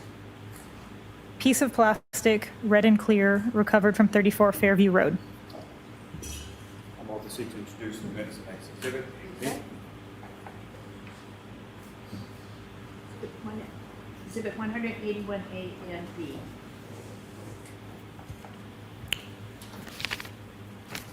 May I publish, Your Honor? Yes. Ms. Gilman, if I could have 2036 and 2040. And Ms. Gilman, if you could zoom in just a little. Thank you very much.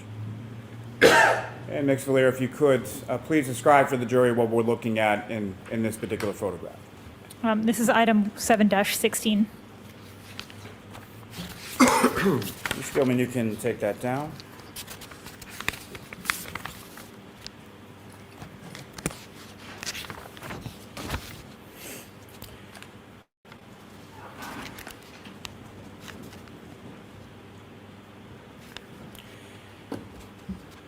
Now, with respect to each of these items that you examined in your physical match analysis,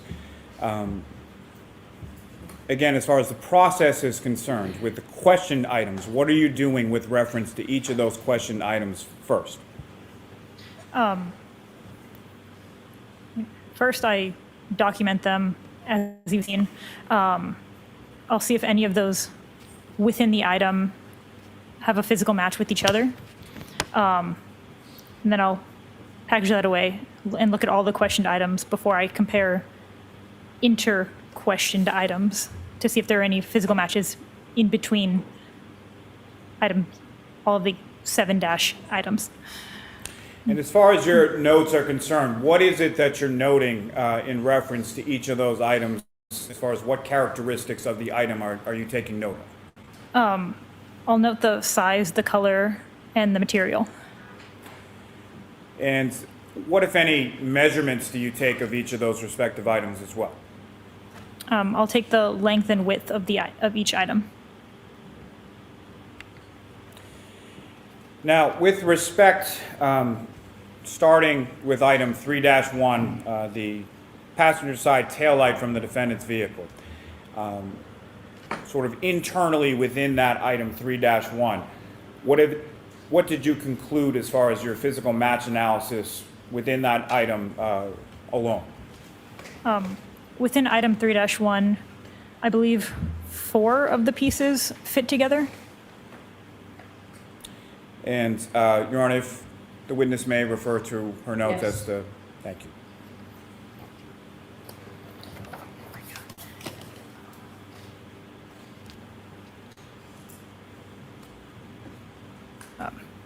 Yes, four of the pieces fit together within item 3-1. And which 4 of the pieces? Pieces A, B, D, and F. And as far as the labeling of those pieces of an individual item, let's just start with item 3-1.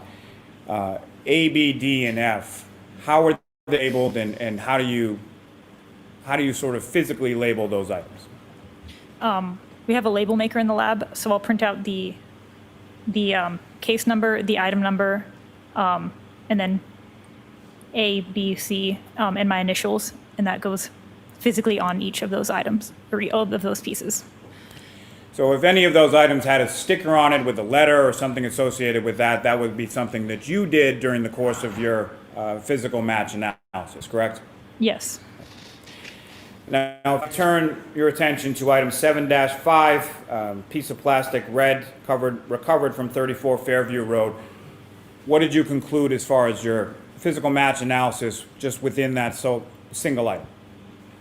There was no physical match noted among those 3 pieces of apparent plastic.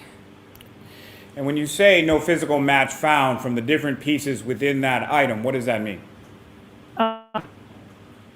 The broken edges of each piece did not align. So the broken edges of the individual pieces within item 7-5 did not fit together with the broken edges of pieces within item 7-5, correct? Yes. Okay. Now, with respect to item 7-6, a clear piece of plastic recovered from 34 Fairview Road, what did you conclude based on your physical match analysis just pertaining to that item 7-6? So this item was 2 pieces of colorless apparent plastic, and there was no physical match noted between those two pieces. Now, with reference to item 7-8, red and clear plastic recovered from 34 Fairview Road, what did you conclude in regard to your physical match analysis just with the pieces contained within item 7-8? So there were 14 pieces. Pieces C and D fit together, and pieces E and F fit together. And when you say fit together, is there a term of art used within your field called a mechanical fit? Yes. And can you explain to the jury what you understand that term to mean as far as what is a mechanical fit? So a mechanical fit and a physical match are the same thing. It's when the broken edges line together to show that they were once a single item. Now, if I could turn your attention to item 7-9, pieces of glass recovered from 34 Fairview Road. What were you able to conclude from your physical match analysis of just the individual pieces contained within item 7-9? So this item had 3 pieces, and no physical match was found between those. Turning your attention to item 7-10, red pieces of plastic recovered from 34 Fairview Road. What were you able, that is a single item, is that correct? Correct. So no physical match because there's nothing to match, it's just one piece, correct? Correct. And turning your attention to item 7-11, identified as 6 red, clear, and black pieces of plastic recovered from 34 Fairview Road. What did you include in regard to your physical match analysis just within those pieces contained within 7-11? So that item had 6 pieces, and there was no physical match noted among those 6. Now, turning your attention to item 7-12, which was identified as 14 pieces of glass and clear plastic recovered from 34 Fairview Road. Again, what did you conclude from your physical match analysis just from the various pieces contained within item 7-12? So there were 14 pieces overall. Pieces B, C, D, F, and K fit together mechanically as one unit. And then pieces E and I fit together mechanically as one unit. And pieces M and N fit together mechanically as one unit. Now, through your examination of these pieces in particular and other pieces as well, did you note any debris contained on the pieces that you located? Yes. And can you say anything as far as what that debris was, or was there any analysis done of that debris specifically? I just note that there was debris present, and I package it into a tin that's retained with the original packaging. Now, turning your attention to item 7-13, that was a piece of plastic, red and black, recovered from 34 Fairview Road. Is that correct? Yes. And again, just with respect to your physical match analysis of the various pieces of 7-13, what did you conclude? So that item had 3 pieces, and there was no physical match noted among those 3. And again, with reference to item 7-14, piece of glass recovered from 34 Fairview Road, that was again a single item, correct? A single piece, yes. So I'll turn your attention to item 7-15, 3 clear and 5 red pieces of plastic recovered from 34 Fairview Road, is that correct? Yes. And what were you able to conclude from your physical match analysis, again, just from the various pieces contained within item 7-15? So there were 8 pieces in this one. Pieces F and H fit together mechanically. Turning your attention to, lastly for this purpose, item 7-16, a piece of plastic, red and clear, recovered from 34 Fairview Road. What were you able to conclude from your physical match analysis just contained within the pieces of that single item 7-16? So that item had 7 pieces. Pieces A, C, and D fit together mechanically.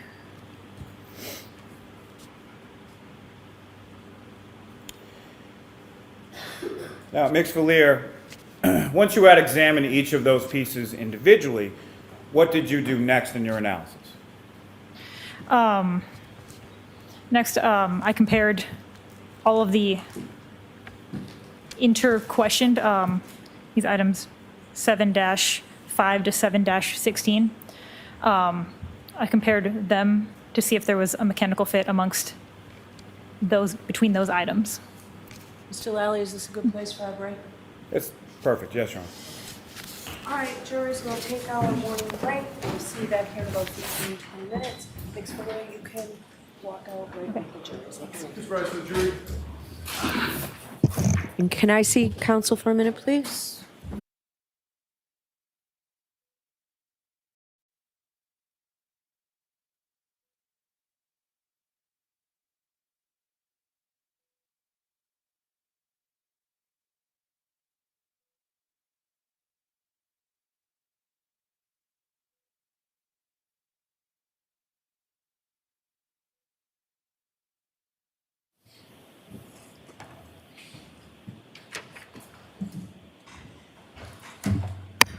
All right, Mr. Lessie, I'll hear you.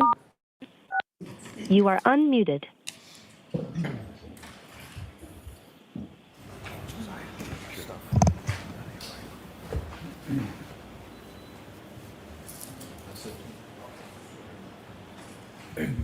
Thank you, Your Honor. Yesterday, Your Honor discussed with the parties, and parties were heard with regard to the issues we have raised with regard to the timing of the May 8th report from Mr. Burgess that the defense received on May 11th.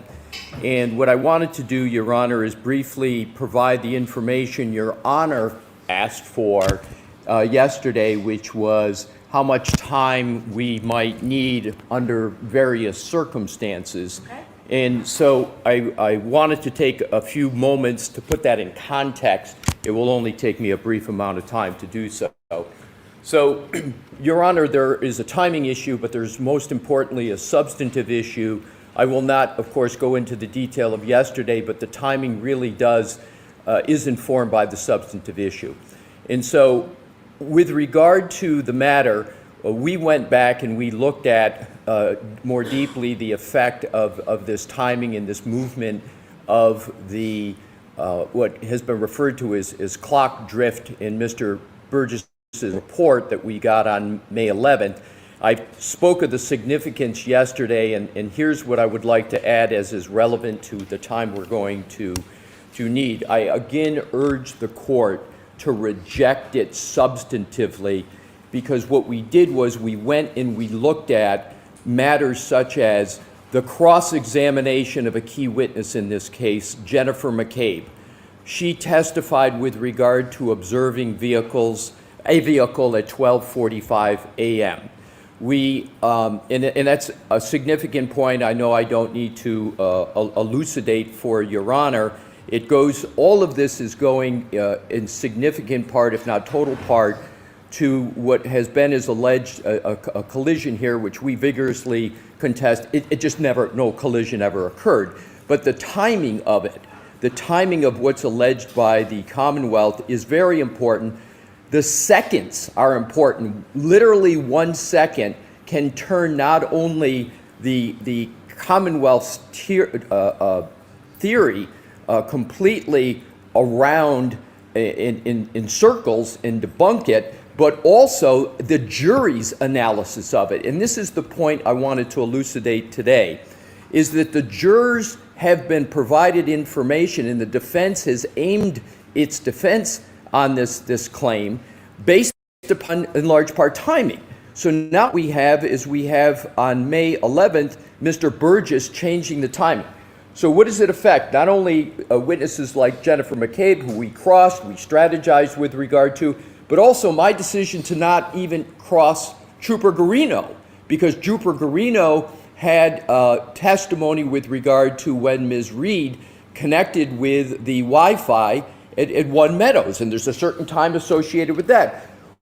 We have Mr. Whiffen, who went through, the Commonwealth went through a timeline, and we believe they went through a timeline for the theory that they had, and I cross-examined Mr. Whiffen extensively with regard to that timeline. There were several defense strategies, and effectuations of strategies based upon that timing. So, with regard to the substance, Your Honor, and there's more, but I think that's a representation. It innervates our entire defense. The question now of Your Honor of how much time it will take the defense to react to Mr. Burgess, I wanted to say it's not only a reaction, but it's a substantive defense analysis, and 3/4 of the effectuation of that has already occurred through our presentation in terms of cross-examination. So we would have to, and we're still evaluating that, revisit all of that. And secondly, we would have to put that into the calculation of all of our witnesses that we've already prepared that are based upon that timeline. So it is a very significant point, and to the extent that the Commonwealth tries to argue, well, you know, we never really committed that much to a certain time period. I again urge the court to look at the report of Dr. Judson Welcher, where he has 1162-2 with a specific range 38 to 43. And even in their range, it's a very small time, which further supports how each second matters in this regard. Now to the answer to the question Your Honor asked yesterday. Again, I urge that it just be rejected and we keep this trial moving in its current pace. To the extent that that does not occur, and again, we urge that it be rejected, the report, because it's a Rule 14 violation, there is no remedy for the defense. However, to the extent, and given Your Honor nonetheless asked me for an answer in time, we would need 4 days to be able to address it. We will not ever be able to recover strategically or substantively from it, given all that's been presented to the jury, and it will be very difficult to figure out how we're going to go present a defense after we've already presented to the jury our defense and our cross-examination. It's not really structurally possible to simply take 4 days and address Mr. Burgess, because we can't go back to all the witnesses I just mentioned and others and start crossing them in eliciting testimony with this new time period in mind. But I wanted to answer the question, Your Honor, respectfully. It would be 4 days for us to even go from where we are now and then try to alter not only witnesses such as Arca, but DeSogra and Gaffney and other types of witnesses that we have in that regard. So, Your Honor, respectfully, that is my response. All right, does the Commonwealth want to be heard? Yeah. Okay.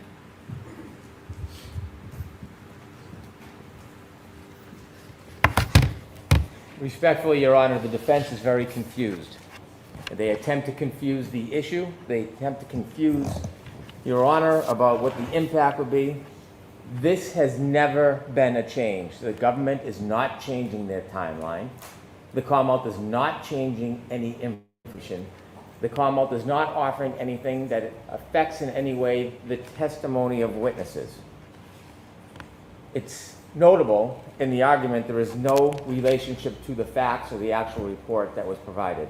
The Commonwealth has always provided the data, which they have, and they hadn't a chance to analyze, and the interpretation of the data has been different between the parties. We have been clear from the beginning, the time in which the infotainment system shows that there was a collision. We've been clear.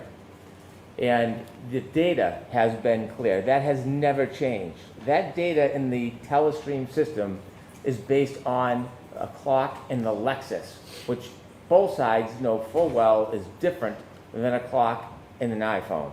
You can see all the productions of Dr. Welcher's PowerPoint presentation where it shows that time, 12:31:43, has never changed. Also, it has been clear that both sides appreciate that there is a variance between the clock in the Lexus, which leads to that system information, and a clock in an iPhone. In fact, the defense was so aware of it, they hired an expert, Mr. DeSorga, who gave his opinions about that variance. We have never said that there was not a variance in this case. In fact, we have highlighted the variance. When their expert, Mr. DeSorga, provided a report, we believed that his analysis was wrong.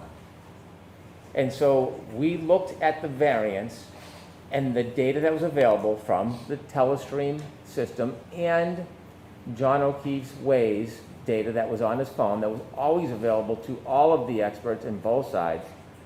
And when Mr. Burgess looked at the variance at the time of a three-point turn about 7 minutes before the collision, he simply matched the Waze information on Mr. O'Keefe's phone to that of the information from the telestream and saw that it was a 21 to 29 second variance.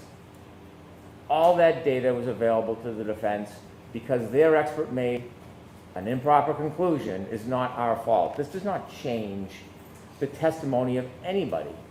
They point to Jen McCabe's text message where she said she thought she saw a motor vehicle out front that evening at 12:45. That is not consistent with the Commonwealth's timeline, but that doesn't change. That favors the defense. It does not change anything to do with ARCA. ARCA has not, as far as I've seen in any reports, ever talked about the variance, just Mr. DeSorda. So because this is inconvenient for the defense, and because it further focuses the variance that we already discussed and provided, isn't a reason to exclude it. It's not late discovery. It's not a Rule 14 violation. It is further analysis of information that was already provided, opinions that were already provided, and it is in response to their expert's mistake about that variance. There's nothing new here. Nothing has changed. Go right ahead, Mr. Leslie. Thank you, Your Honor. The only question I had for you yesterday, for you to respond to today, was the time, so I gave you more leeway. So And you're giving me more leeway, and I appreciate it. go right ahead. So, two items, Your Honor. As I alluded to yesterday, and it's been a point that Mr. Brennan just made, we believe strongly, Your Honor, that at a minimum there needs to be a voir dire of Mr. Burgess. And we believe strongly there needs to be a voir dire because we have a serious concern that the sequestration order has been violated. He has changed a very key aspect of this matter after the testimony of Mr. Whiffen, after Mr. Whiffen presenting a timeline. In his report, Mr. Burgess, his new purported report of May 8th, he references to align it with Mr. O'Keefe's cell phone. That is the essence of Mr. Whiffen's report. He's anchoring in his timeline. He did a whole timeline on Mr. O'Keefe's report. And conveniently, the proposed alteration by Mr. Burgess in his report of this clock drift now makes it very, very close to fitting within Mr. Whiffen's timeline and the theory of the prosecution.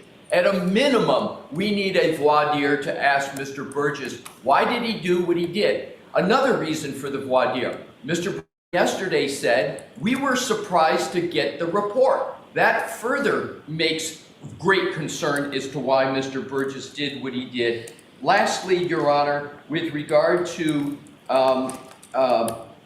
Mr. Brennan's point, and he made it yesterday and I corrected it, he said it again today, that supposedly our witness, Mr. DeSogra, made an error and that we're trying to correct an error of Mr. DeSogra. That is incorrect, Your Honor. Again, Mr. DeSogra was responding to Mr. Burgess's report. Mr. DeSogra's report is entirely saying, okay, Mr. Burgess says this, and therefore the defense says this.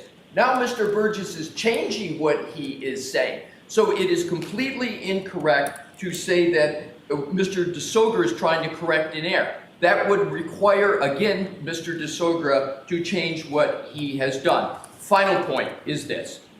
There was also an issue, Your Honor, and this is extremely important with regard to burden shifting. There's not only the question of should this be allowed at all, there's not only the question of how much time the defense will need, but there's a third and important issue, and that's burden shifting. What Mr. Brennan proposed yesterday was a very irregular process where essentially the Commonwealth gets 3 bites at the apple for a problem that they caused. The problem we're talking about is Mr. Burgess changing a significant part of a timeline. Yes, there was a variance that he had, but he picked a range of the variance. He's now changing the variance. So what the Commonwealth is proposing is that our witnesses go forward, the aperture gets to wait, they come on, and then the aperture gets to come on yet again. We would urge I did not understand the Commonwealth asking me that. Are you asking me to do that, Mr. I would Brennan? appreciate the clarification. I'm not sure what he's saying, so. I don't It sounds know like what he's talking about. DeBroja or whatever. His name is DeSogra, yes. DeSoder, you're suggesting that the Commonwealth suggested yesterday that he testifies first and then the aperture witnesses? What I understood was going to happen is Mr. Brennan said yesterday that he that Dr. Welcher cannot come in until after. No, I didn't understand that. I understood Dr. Welcher, Shannon Burgess, and then Dr. Welcher for everything that you folks received prior, January 31st, or whatever the date was. And then potentially for all the new ARCA information that came in May 7th, that portion, Dr. Welcher returning on rebuttal for. Not that they were holding back Dr. Welcher completely. Is that correct, Mr. Brennan? That's the conversation I had. That conversation I wasn't part of. Yeah, I think you misunderstood that, Mr. Alessi. So I did, just so I'm clear, what is it that the rebuttal? Mr. Brennan, all right, this is separate, and I'd really like to give everybody a break here. What is it the Commonwealth is asking to do regarding that? Regarding Mr. Burgess or Mr. Welcher? Which, Dr. Welcher? Dr. Welcher should come in and testify to his PowerPoint, all of his opinions, which address all of the prior representations and opinions of ARCA, although we still don't have any raw information, but we're ready to move forward. Regarding any new opinions, which there is over a dozen new opinions that includes testing, video, experiments, Dr. Welcher should have enough time to review, conduct his own testing, turn it over, and then in rebuttal, address limited to the new issues raised by ARCA. That's how I understood it, Mr. Alessi. And that's how I did also, but the question is, now with the Burgess changing of the clock drift, how many times is the Commonwealth proposing that Dr. Welcher gets to come in and talk about that? Is he just going to come in and talk about it? So you talk with Mr. Brennan about that. All right, so I'm all set for this. There are no changes. There is no changes in the timeline. He keeps trying to portray this as something has changed. Nothing has changed. It's the exact same. He's always said there's a variance. He's been looking into the variance for a long time, and now he has found a method to show the exact variance. It's not changing. There's nothing in the reports that changes as far as the timeline. That's just an attempt to cause fear. There's nothing that has changed. We can look at the reports. It's all the same, always has been, other than now he's identified the mistake of their expert, and that led him to be able to identify the variance, which is helpful and new. And the suggestion that there's been some violation of an order, no good faith basis whatsoever. None. Does the Commonwealth oppose a voir dire just on that one issue? Yes, because it's suggesting that there's a good faith basis for it. Nothing has. Ian Whiffin's report was available to the defense and our experts months and months and months ago. The issue of variance has been an ongoing issue for months. There's nothing that triggers a change in the testimony to adopt or adapt to it. Our timeline has been the same since when we turned it over at the beginning. They cannot point to one thing that has changed between Dr. Welcher, Ian Whiffin, Jessica Hyde, or Shannon Burgess. They are just saying things without a good faith basis. In the reports, show us where something has changed. Your Honor, to inform you, Your Honor, we would like to print the page in the clock adjustment because what Mr. Brennan said is yes, incorrect. and I'm happy to any information. Thank you. All right. Change. 20 minutes. No. Thank you. All rise for the court, please.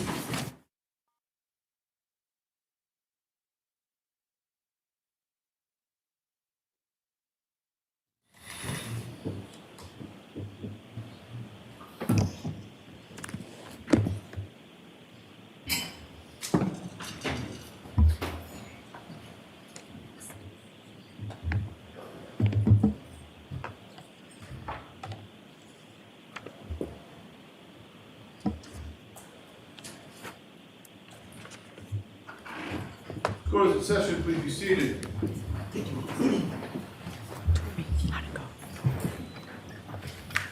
Thanks, Chrissy.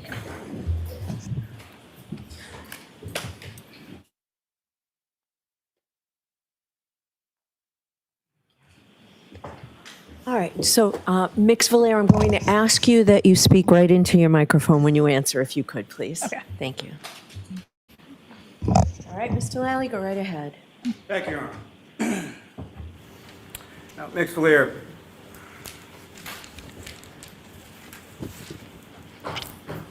we talked about sort of the physical match or mechanical fit analysis that you did with regard to each of the items individually, correct? Yes. And can you explain for the jury the process that you undertook in your physical match analysis between different item numbers? So between different items, amongst the questioned ones, I only compared the pieces that were large enough to have a label on them. Some pieces were quite small. I utilized several benches and divided them up into sections for each item, and individually pulled out those pieces. And then I had another bench where I did the actual comparison. I started with all the pieces of the same color and looked to see if any of those had potential edges that could match. Now, with respect to items 715 and 716, did you do a physical match analysis between those two separate items? May I look at my notes? Yes. Okay.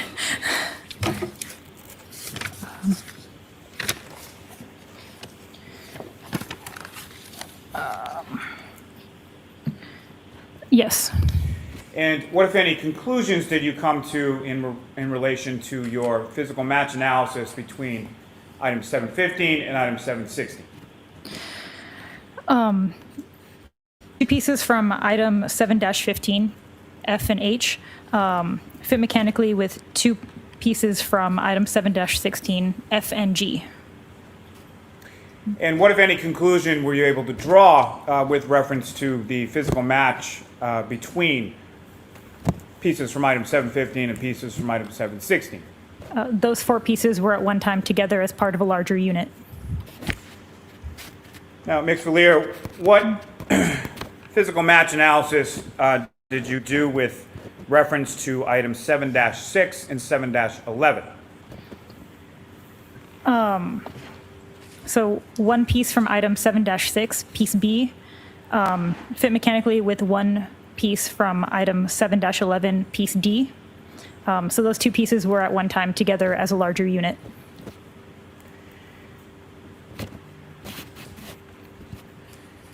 And Ms. Vaillier, with reference to items 7-8, 7-9, and 7-16, what, if any, conclusions were you able to draw from any physical match analysis you did between pieces from those three items? So two pieces from item 7-8,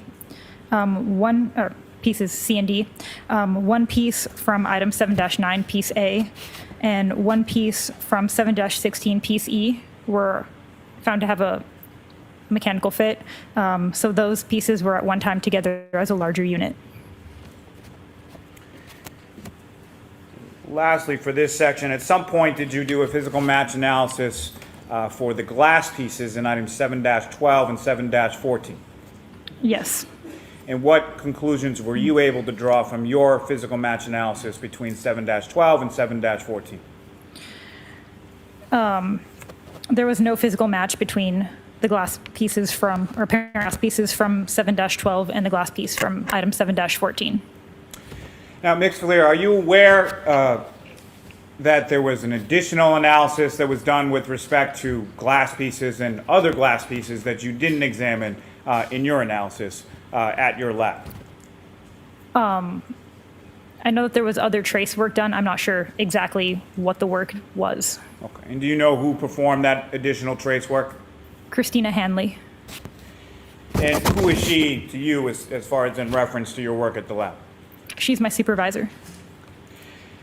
Now, with regard to each of these items individually, they came as labeled in individual bags as we demonstrated on the screen, correct?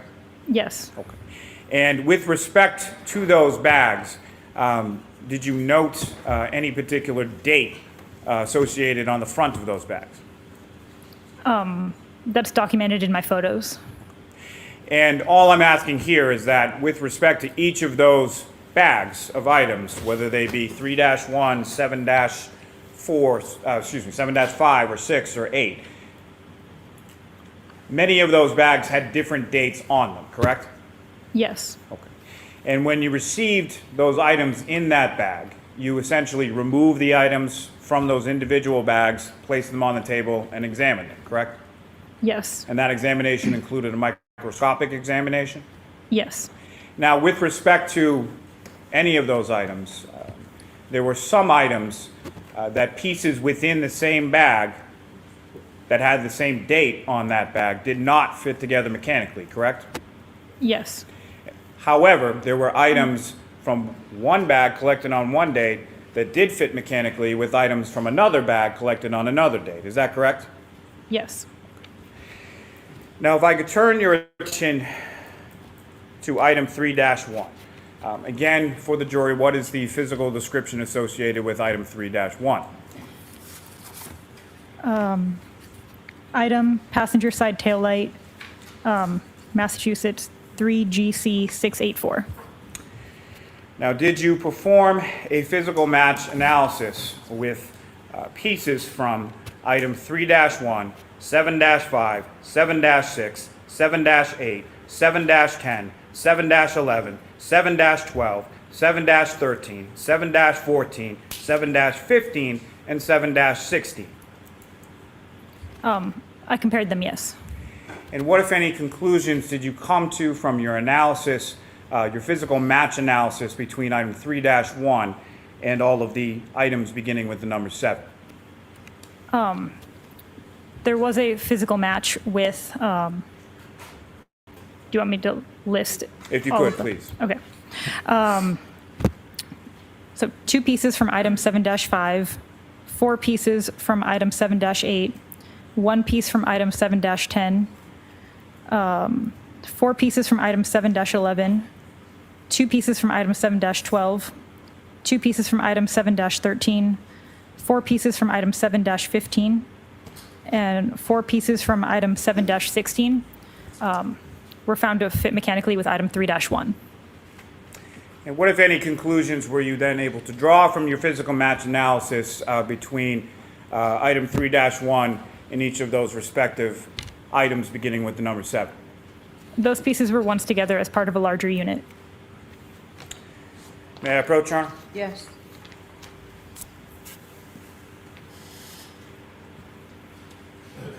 Where I'm showing you 3 additional photographs. Do you recognize what's depicted in those? I do. And what do you recognize those to? This is a comparison between item 3-1 and those pieces from all of the other pieces. Your Honor, Commonwealth, seek to introduce and admit as the next exhibit A, B, and C. Is there any objections, Dina? No objection, Your Honor, thank you. 182, A, and C.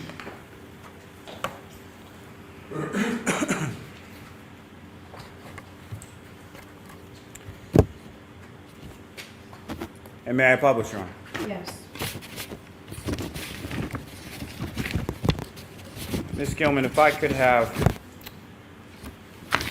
photograph 2096.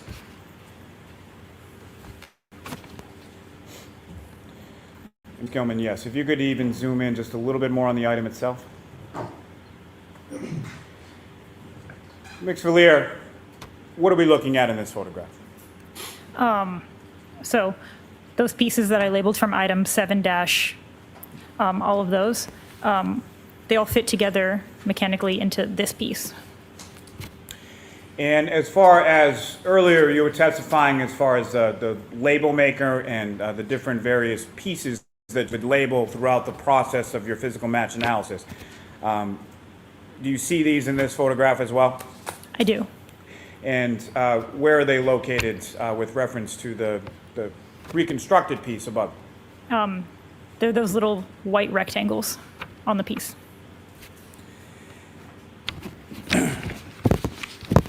And so what's depicted here is the mechanical fit between items 7-5, 7-6, 7-8, 7-10, 7-11, 7-12, 7-13, 7-14, 7-15, and 7-16, correct? Not items 7-8 and 7-14, but the other ones, yes. And why not those two? They didn't fit mechanically with the other pieces. Ms. Gilman, if I could have 2150. Again, if you could just zoom in a little. And Ms. Vaillier, what are we looking at in this photograph? So on the right side was that piece that was just shown, and on the left side is item 3-1. And lastly, Ms. Gilman, if we could have 2151. Again, if you could zoom in on that item just a little. And Ms. Vaillier, what are we looking at in this photograph? So that's that right piece on top of the tail light from the previous photo. And is this the mechanical fit that you were testifying about earlier with reference to item 3-1, the taillight housing, and all of the various pieces that were found at 34 Fairview, starting with the number 7? Yes. Thank you. Ms. Gilman, you can take that down. Ms. Vaillier, lastly, in reference, did you also receive some debris from John O'Keefe's clothing? Yes.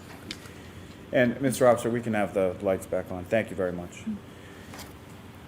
And what did you find contained within that debris from John O'Keefe's clothing?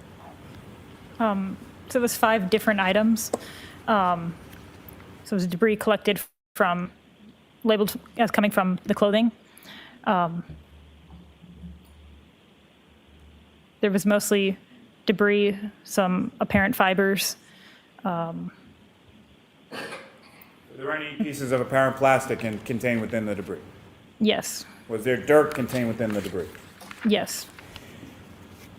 And that debris was labeled as an item 17-18.18, is that correct? I believe so. And what is it that you did with the debris from the gray long sleeve shirt and the orange t-shirt? So those were all packaged in like glassine folds. And I looked through it and documented it. When you say you documented it, did you look at it under a microscope? Yes. So you did an examination under a microscope, is that correct? Yes. And did you measure some of those items contained within the debris? Yes. Specifically, did you measure items of apparent clear plastic contained within the debris? Yes. And what did you measure those items to be?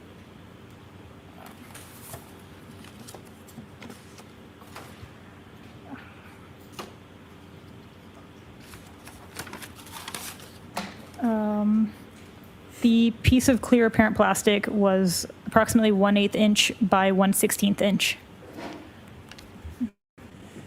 And once you had conducted your preliminary analysis of those items, where did those items go? I did no further examination on this myself. Christina Hanley might have examined some of these further. Thank you. I have nothing further. Ms. Giannetti? Thank you very much.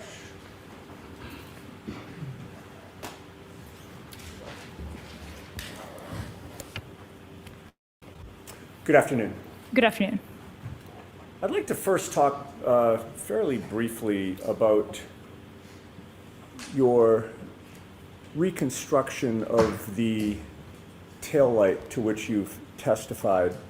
At the outset, by the way, that was item 7-3.1, am I correct?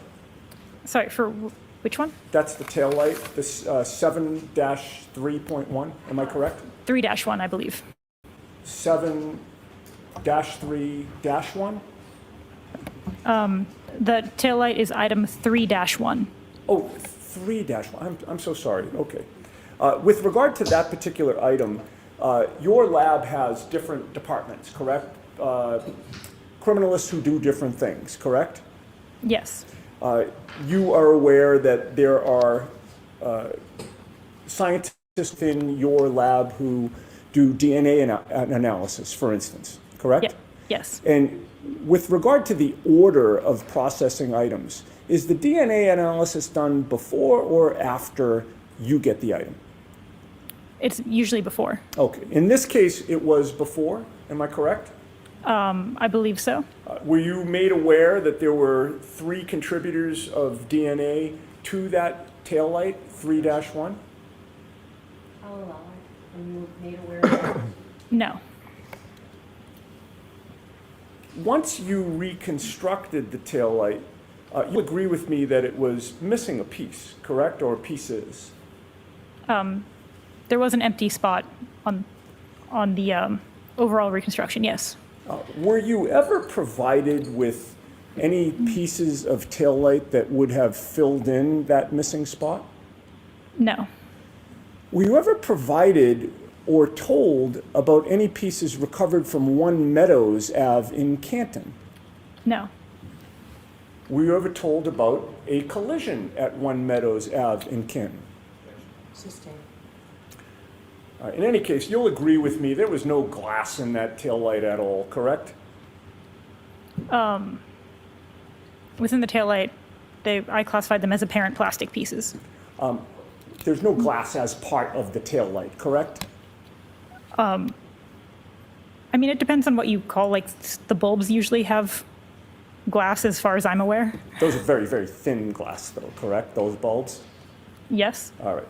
Now, your lab received clothing in connection with this case. You've testified to that, correct?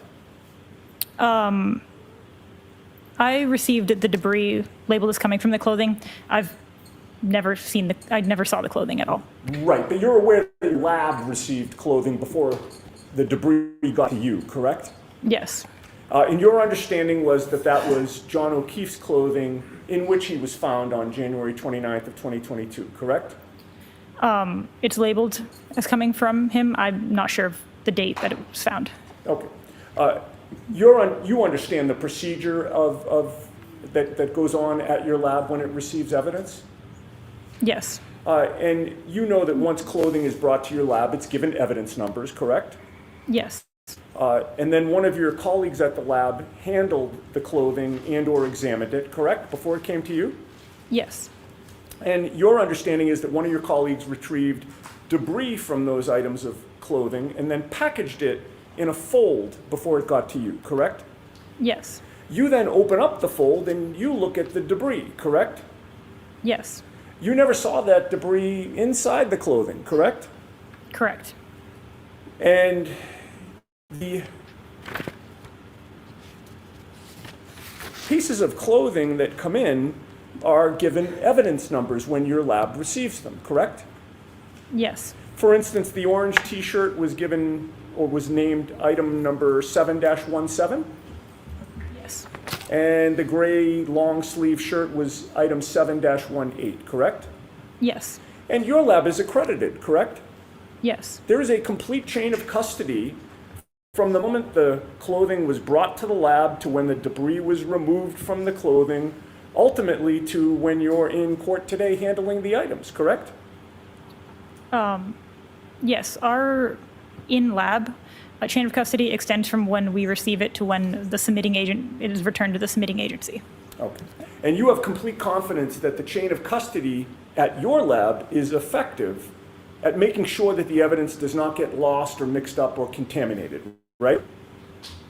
I mean, chain of custody is meant to track where a piece of evidence is. The evidence unit also does inventories and audits to make sure that things are where they're supposed to be. And you have confidence in your lab's chain of custody policies and procedures, correct? Yes. But you'll agree that your lab cannot control who handled the clothing before it arrived at your lab, correct? Yes. There are times in which crime scene technicians or criminalists from your lab actually participate in the search for evidence at a crime scene, do they not? Some of the people at the lab are crime scene responders, yes. There are times when they actually take custody of evidence. Again, I'm talking about people from your lab, professionals. They take custody right from the crime scene and transport that evidence to your lab, correct? Yes.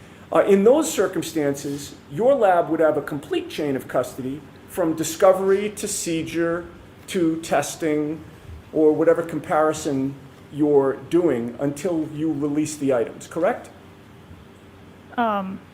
Yes, but the electronic chain of custody doesn't start until that item is entered into our LIMS system at the lab.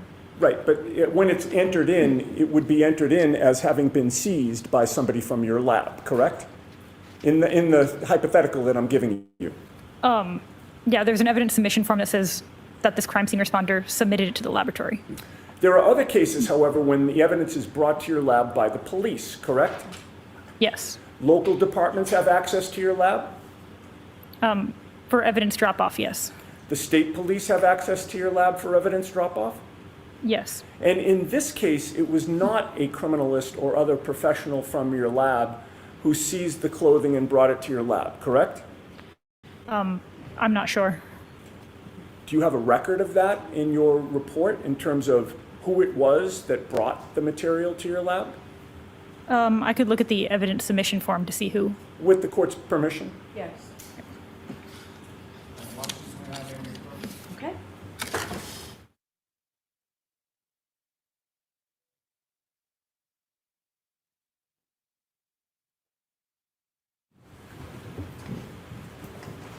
Do you have that with you now, please? I do.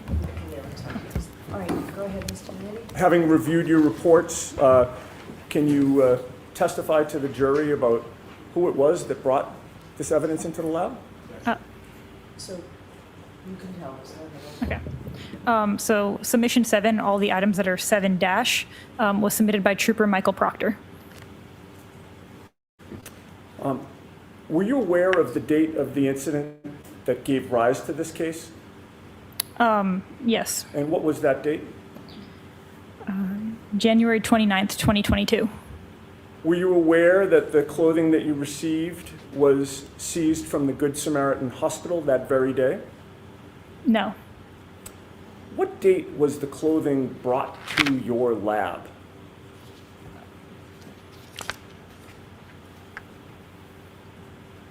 March 14th, 2022. So that means that your chain of custody at the lab began on March 14th of 2022, correct? Yes. And would you agree with me that was about 6 weeks after the date of the incident, January 29th of 2022? Yes. And of course, you can't speak to the chain of custody from January 29th to March 14th of 2022, correct? And you have no information and do not know why Michael Proctor waited 6 weeks to bring this clothing to your lab, do you? Sustained. Do you know where Michael Proctor stored this clothing during that 6-week period? No. Do you know how often he was alone with access to the clothing during that 6-week period? Sustained. Do you know if he had access to pieces of red or clear taillight during that 6-week period? Objection, move to strike as. Sustained. Move on, Mr. Manning.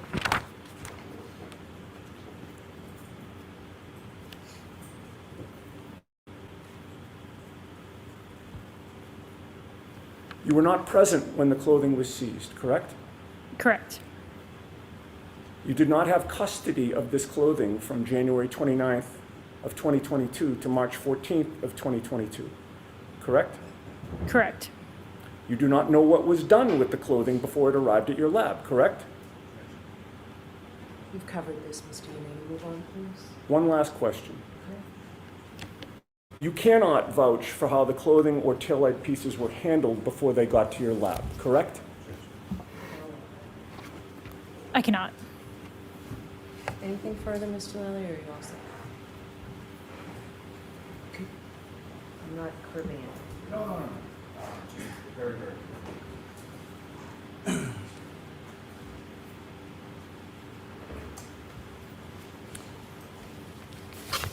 Mr. Vaillier, there is a separate evidence unit contained within the Massachusetts State Police Crime Laboratory, correct?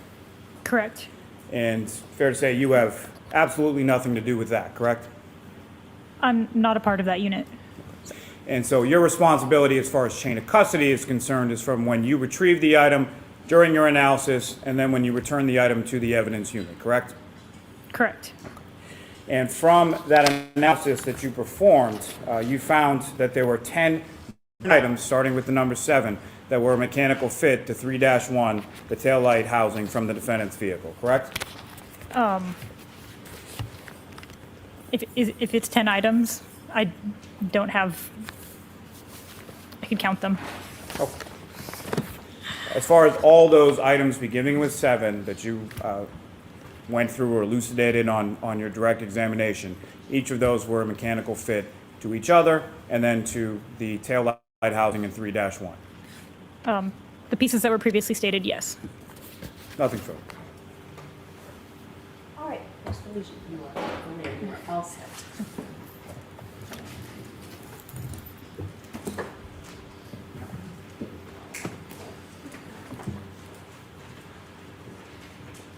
All right, so jurors, that is it for today. I am told when I spoke with counsel earlier that we are still on track. I have to tell you those same cautions. Please do not discuss this case with anyone. Don't do any independent research or investigation into this case. If you happen to see, hear, or read anything about this case, please disregard it and let us know. Be extra careful with your social media use. And also, I just want to remind you, next week, Thursday is a half day and Friday is a day off. All right, so we'll see you on Monday. Please rise for the jury.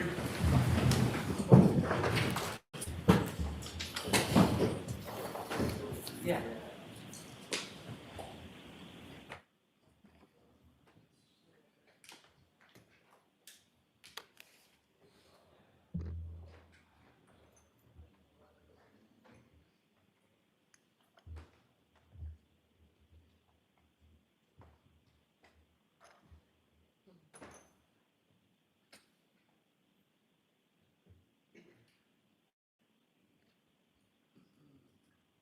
You may be seated. Okay.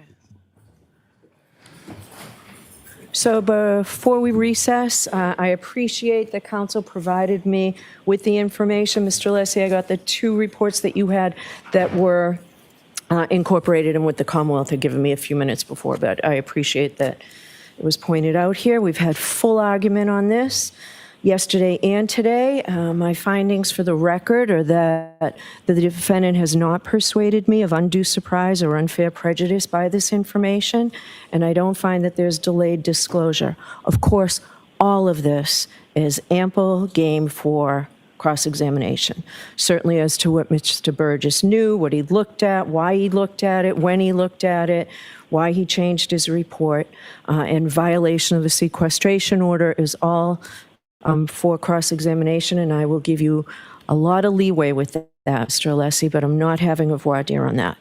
Mr. Alessi, I can tell you, obviously, you've got a great facility for cross-examining on the underlying information here. You've done fulsome cross-examinations. I have every confidence you can do it here again. But if after the direct, you demonstrate that you need further time, I'll certainly hear you on that. And more importantly, perhaps, if you feel that the testimony of Jen McCabe and the others that you've mentioned is critical, and you need to recall them, I'll hear you on that as well. So regarding Dr. Welcher, as my understanding, the request yesterday was for, and it's been a request, I think, a few days. We've addressed it at sidebar, and I found that it wasn't the right time. Let's see how much Dr. Welcher could go through. I understand Dr. Welcher will testify in the Commonwealth's case in chief like next week or so, Mr. Brennan. Hopefully next, if not, All right. the day after the holiday. And that will be for all of the material that was provided to the defendant initially, right, by the Commonwealth's discovery deadline? Correct. And what you're asking for is that after ARCA testifies the new information, you're asking for rebuttal, right? Yes, limited to the new information. All right, so I would allow under these circumstances a limited rebuttal, and we can define the scope after we hear the testimony of ARCA. So